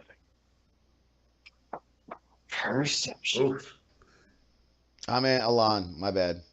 Alphonse is oblivious to Alon? what's going on. Yeah, Alon. All right. Hopefully it's better than that. There we go. Hey. All right, so Bergie is off in the corner, looking like he's got the bird flu. Doo-dum-dum. Alon, you kind of get up, stretch your legs for a minute, and then you see just as Rift's tail flickers and he goes behind part of the wall. As a closer look at it, the part of the wall is opened up and it's got about a 4-foot gap in it. Did Riff go in the gap? Yeah, Rift's gone.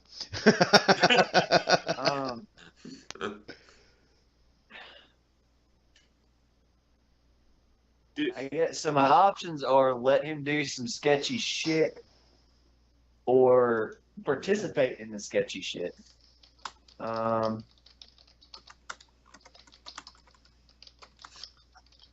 would like to do my best rogue impersonation and kind of go through the gap and try and follow him unknown. See what the cat's up to.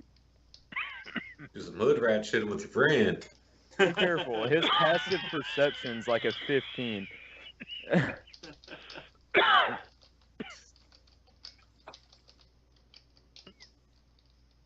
Rift's passive perception has to be like a 15, right?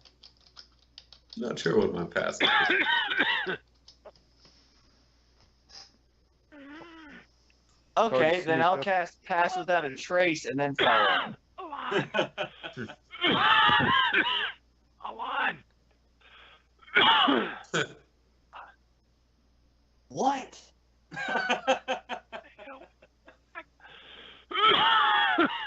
Do you, Alon, you look over just as you're getting ready to cast a spell and move in after Rift. You kind of look back and you see Bergie is laying on the floor, clawing at his neck.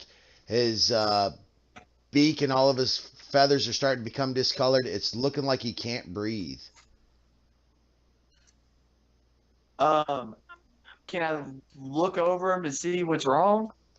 Yeah, you come running over to him and and you what's going on? Roll another medicine check.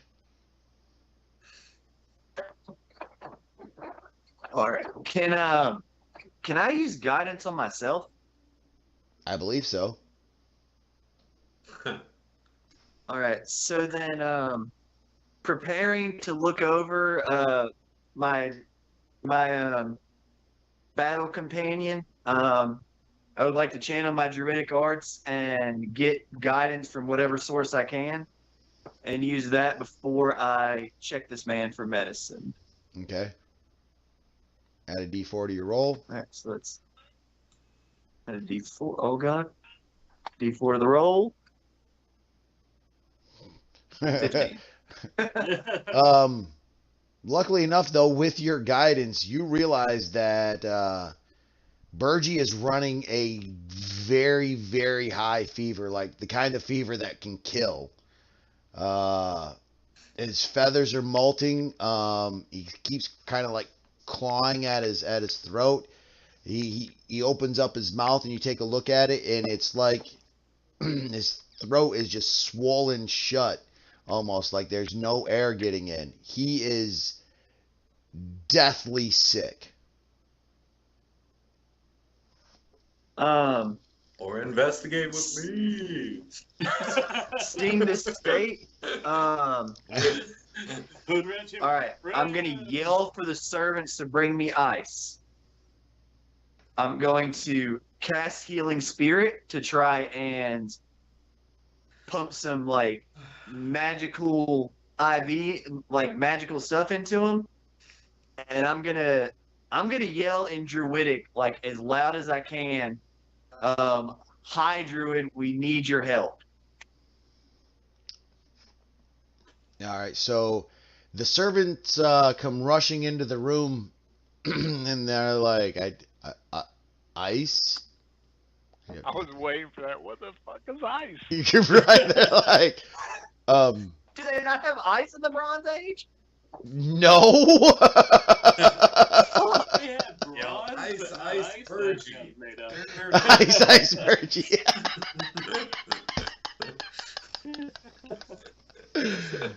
No, they do not have ice in the Bronze Age, my friend.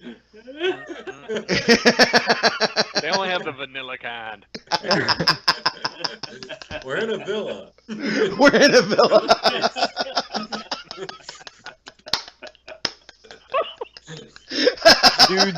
Dude's Now I'm really Googling. gonna choke. Dude's over here Googling, did the Roman Empire have ice? Like, No. Just the ones in Greenland. Okay. Okay, scratch that first part then. I'm just gonna cast Healing Spirit and yell for that Hydra I saw earlier. All right, so you channel your magics into Burgie, and you can see that the swelling goes down slightly, but he's malting. I don't know. Do Kenku sweat? Either way, though, he still has a very high fever, deathly ill. Something has come over him within the past 24 hours. After a few moments, you're watching over at him, and you're yelling in Druidic. The servants are just kind of standing there like, do you need help? Do you need us to go get somebody? Like, after I'm gonna tell them as kindly as I can with my friend dying right beside me. I'm gonna be like, I need a medic and something cold. okay, we'll do our best. And as they're walking away, they're like, what's a medic? No, I get it. You're asking for a healer. I'm just being silly. So they rush out of the room. About 5 minutes later, though, you're kind of looking back at the deal, and you're looking down at Burgie, and you're like, fucking Riff, what is he doing? And then you're looking back down at Burgie, and again he starts like clawing and starts shaking, like a fever dream has him as his eyes are rolling back into his head, and he's shaking. You kind of look at him and you hear him like stop breathing, and you cast another healing spell on him, and it kind of fades away for a moment. But whatever it is chewing through your healing magic, and Burgie is laid up. We'll come back to you here in a second. All right, Riff, you kind of, the door opens up, and you're like, all right. You get to stepping down the way a little bit, and you hear Alphonse, like, where the fuck are you? What? And you're like, he'll be fine. He'll come along. And then you hear some slight coughing, and you're like, you shouldn't be smoking that bad weed anyways. So you continue down this tunnel, and how are you moving through this tunnel? Okay, so let me describe the tunnel real quick. Yeah. It's about 5 foot wide by 10 foot tall, and it looks like it's a corridor between walls. is it lit? Is it unlit? It is unlit. It's lit. I'm sticking with my initial response, which is carefully. Unbridled passion. Yeah. Okay. So I press the eye. Unlit. Like, is it like it's like rock? Like it's pretty Marble. Okay. So it's still marble but unlit. Okay. So not necessarily like sneaking, but like quietly like walking through.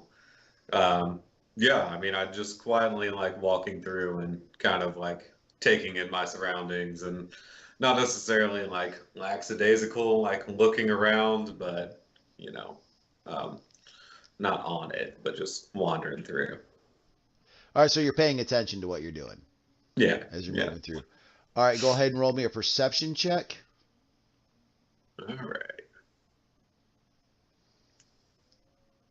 Jesus Christ. The darkness in there and what light is shining in and from back behind you just reveals nothing as you move farther down. You're about 60 feet now down this hall, and it's now becoming pitch black in front of you.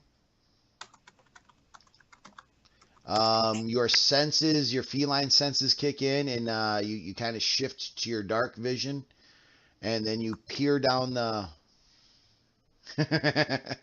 you peer down the hallway. Seeing 60 feet as far as you can see, it continues going. You missed it with the perception check, so. Yeah. So I think I'm just gonna head back. It seems interesting, but I'm not seeing much more. But there's food and there's wine behind me, so I'm gonna wander back. All Since right. Cool, but scary. That's what I'm saying. I only have 9 lives. So as you come back, and you kind of push the wall closed back behind you, you get back in time to hear Alon yelling at the servants to go get a healer and to try to bring him something cold.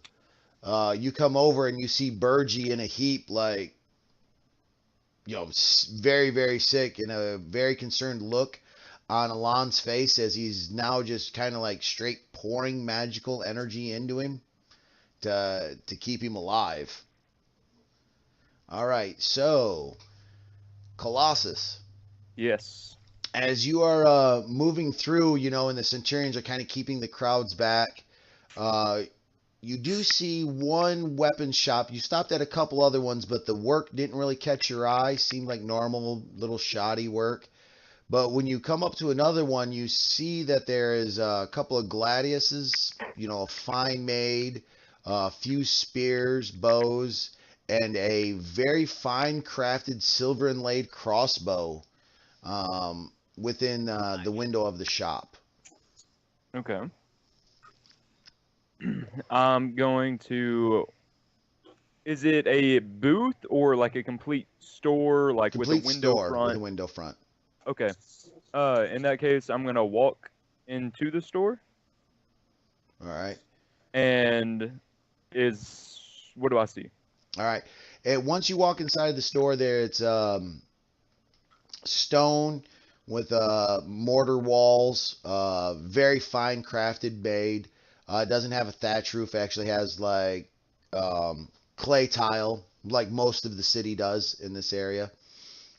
You get in there, and standing behind the counter is this lizard woman with a leather jerkin on, the robes of the time, and a sweatband wrapped around a one leather gauntlet, forearm piece on, and is standing there at the counter and just hears the toof, toof of you kind of coming in. This is in a very sweet song voice. Prices are what they are. I don't negotiate. And then you notice though that there is a centurion badge on her robe as she is standing there. Okay. She has not looked up yet though. All right. How tall is the ceiling? 8 foot. Okay.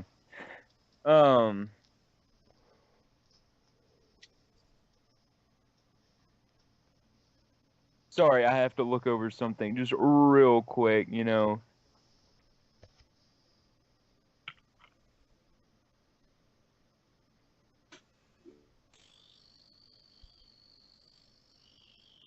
Okay. I will ask her for the price of the silver crossbow on the wall. Or no, I will say I've taken a liking to that silver crossbow on the wall.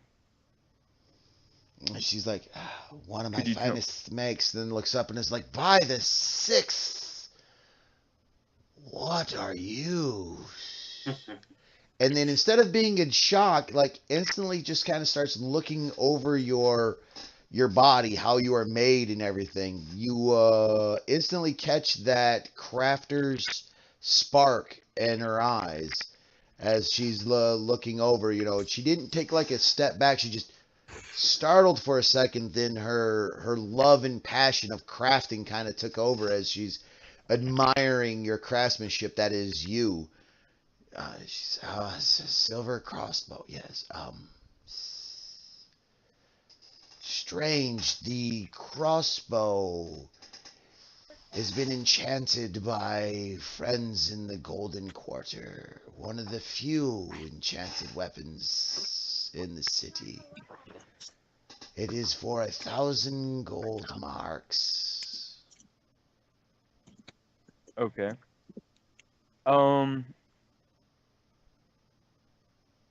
Let's see. Do I have any money, even Magi, like City of the Magi currency on me? You never had any need for money your entire existence. You understand Okay. the concept of it.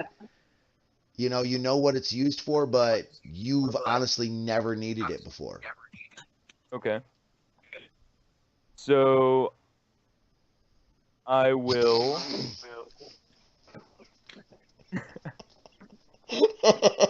He's not a commie. Deal it.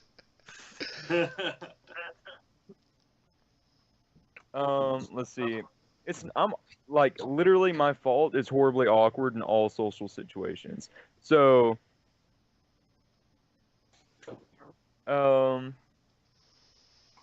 let's see. She's the means of production. So I will ask if I can look over your amazing craft. Be like, can I look over your amazing piece of work here that you have created, and ask to like hold it and analyze it? Just because she is so smitten and curious of what you are, she just kind of not even thinking, like, is just like, yes. And then kind of hands it to you. And then as you take the crossbow with lightning speed, she slips around the corner, is like standing at your back like, but if the joints move here, how did they attach? What is running the power? Is it gears in there? And then you're just kind of like standing there trying to look at this crossbow, but then you feel like your back, getting, you feel very awkward now because you're trying to examine this crossbow, and you feel the way that you are examining this crossbow, this weaponsmith is examining you. So roll a Tinker's Tool check.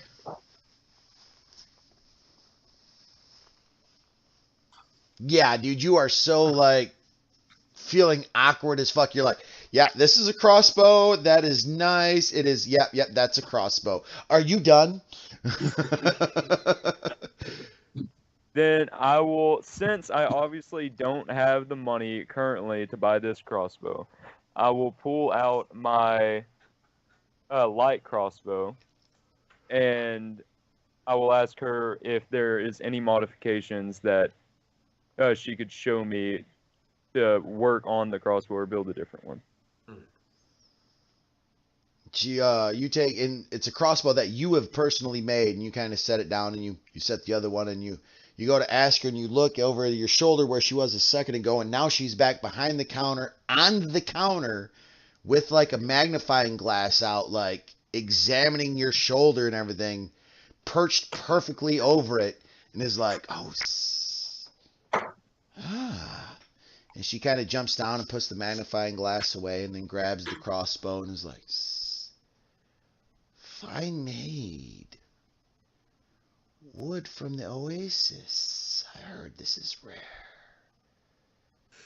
Silver rock metal for the bow, the trigger. Yes, this is well crafted. I might be able to show you a thing. I will make a deal with you, metal man. You let me lurk on you, and I will show you how to make your crossbow better. What do you say, strange being from the cloud machine? And then I asking like as technical as possible, because obviously I understand that I'm talking to maybe not as knowledgeable of a researcher, but obviously a more skilled craftsman, right? Or craftswoman. Mhm. So I'll ask, as in improvements to my body, or what do you mean by this? Like, I ask for an elaboration of work on me, okay? Because You are a craftsman's dream. A creation that has life. For all And- craftsmen try to breathe life into their creations. But whoever created you did it. And I want to know how.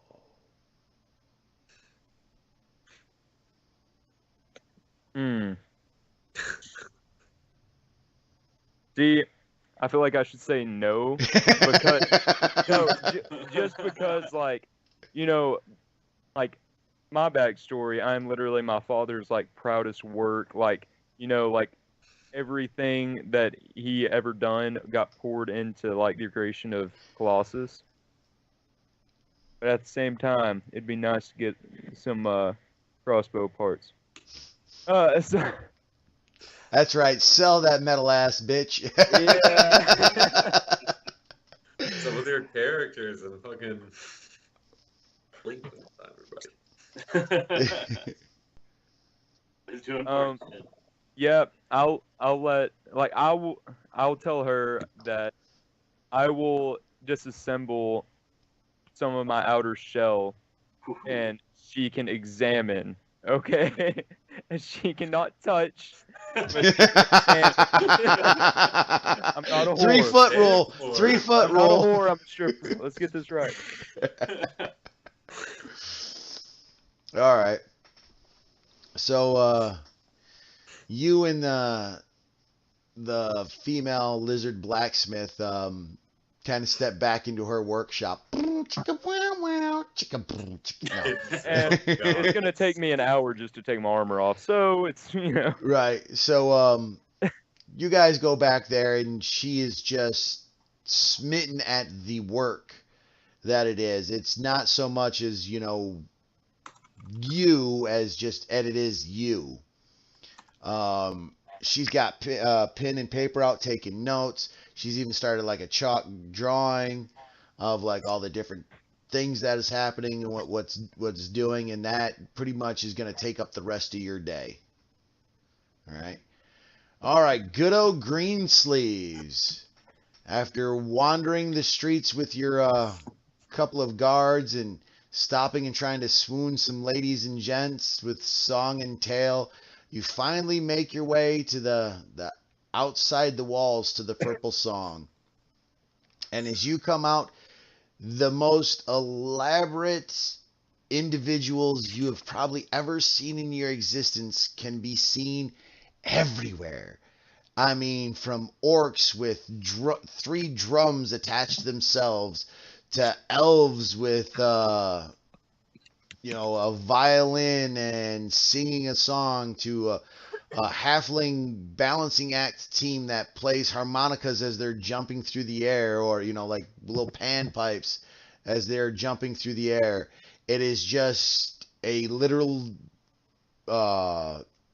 cacophony of sound, skills, and craziness all about you. I mean, it is home.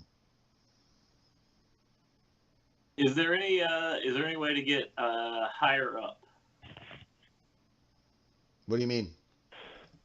Like I don't know, a staircase or a ladder or something. I want to be able to hear what sounds rise to the top. That would involve going into one of the 5 buildings there, and there is a very large centurion standing at the door of each one of these buildings.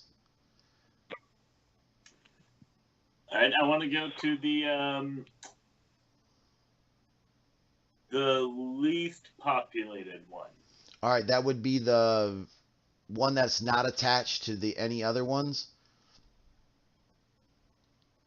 Outside of yeah. that building, you can tell it's definitely people of talent, but not of that good of skills. They're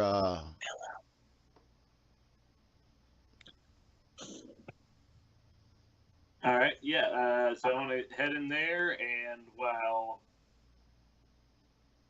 walk around, strumming my lute, getting ready to perform, but listening to what everyone's doing, what music is being played, and songs are being sung. pretty much just like yourself. Everyone is tuning their instruments, clearing their voices, doing some last minute checks on their performances, or last minute notes to their oratory storytelling that is about to be happening. In that case, I want to go from venue to venue doing the same thing. As you walk amongst the 5 buildings across there, it seems that the center building has the smallest crowd, but from what you can tell, the best performers there. Ones that make you question your abilities, honestly, to the point where you need to make a wisdom save.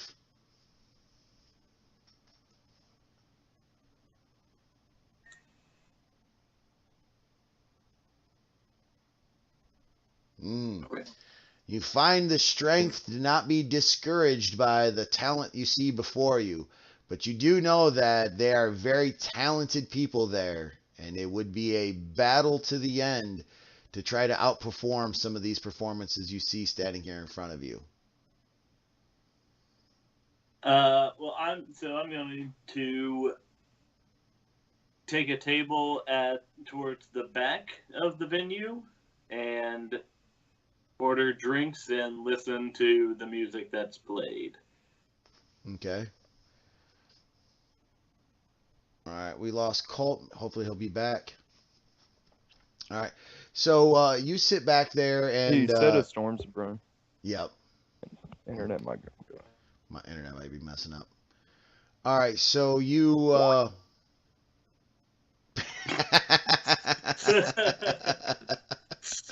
yes, bad bitches only. Get drunk. Do it. Yeah. If you're alive. All right. So, Greensleeves, you sit back and have a couple of drinks, and you start watching people perform. You see at the front of the stage as a mixture of what could only be classified as judges. They're all in very fine garb. They have books out. They're taking notes. As one performer gets up there and does their show and comes down, you see them all kind of stand off to the side. A few minutes later, somebody comes over and brings them a piece of paper from the judges' table. A few of them you see looks of enjoyment and happiness. A few of the other people that are performing, you see them kind of like hanging their head, and one troop of 3 halflings who did like a tumbling magic trick show, they get very upset and try to move towards the stage, but 2 large centurions kind of like snatch them up, and is like no, and they grumble as they're on their way out. Before you know it, though, hours have fallen off of the clock, and you have seen and heard a lot, to the point that you've also noticed that you have to present a ticket to the judges before you can come up and perform. As you're sitting around having drinks, you start to inquire about this, and one of the servers tell you that yes, to perform at any stage in the Purple Song Quarter, you must first get recommended from the Golden Quarter.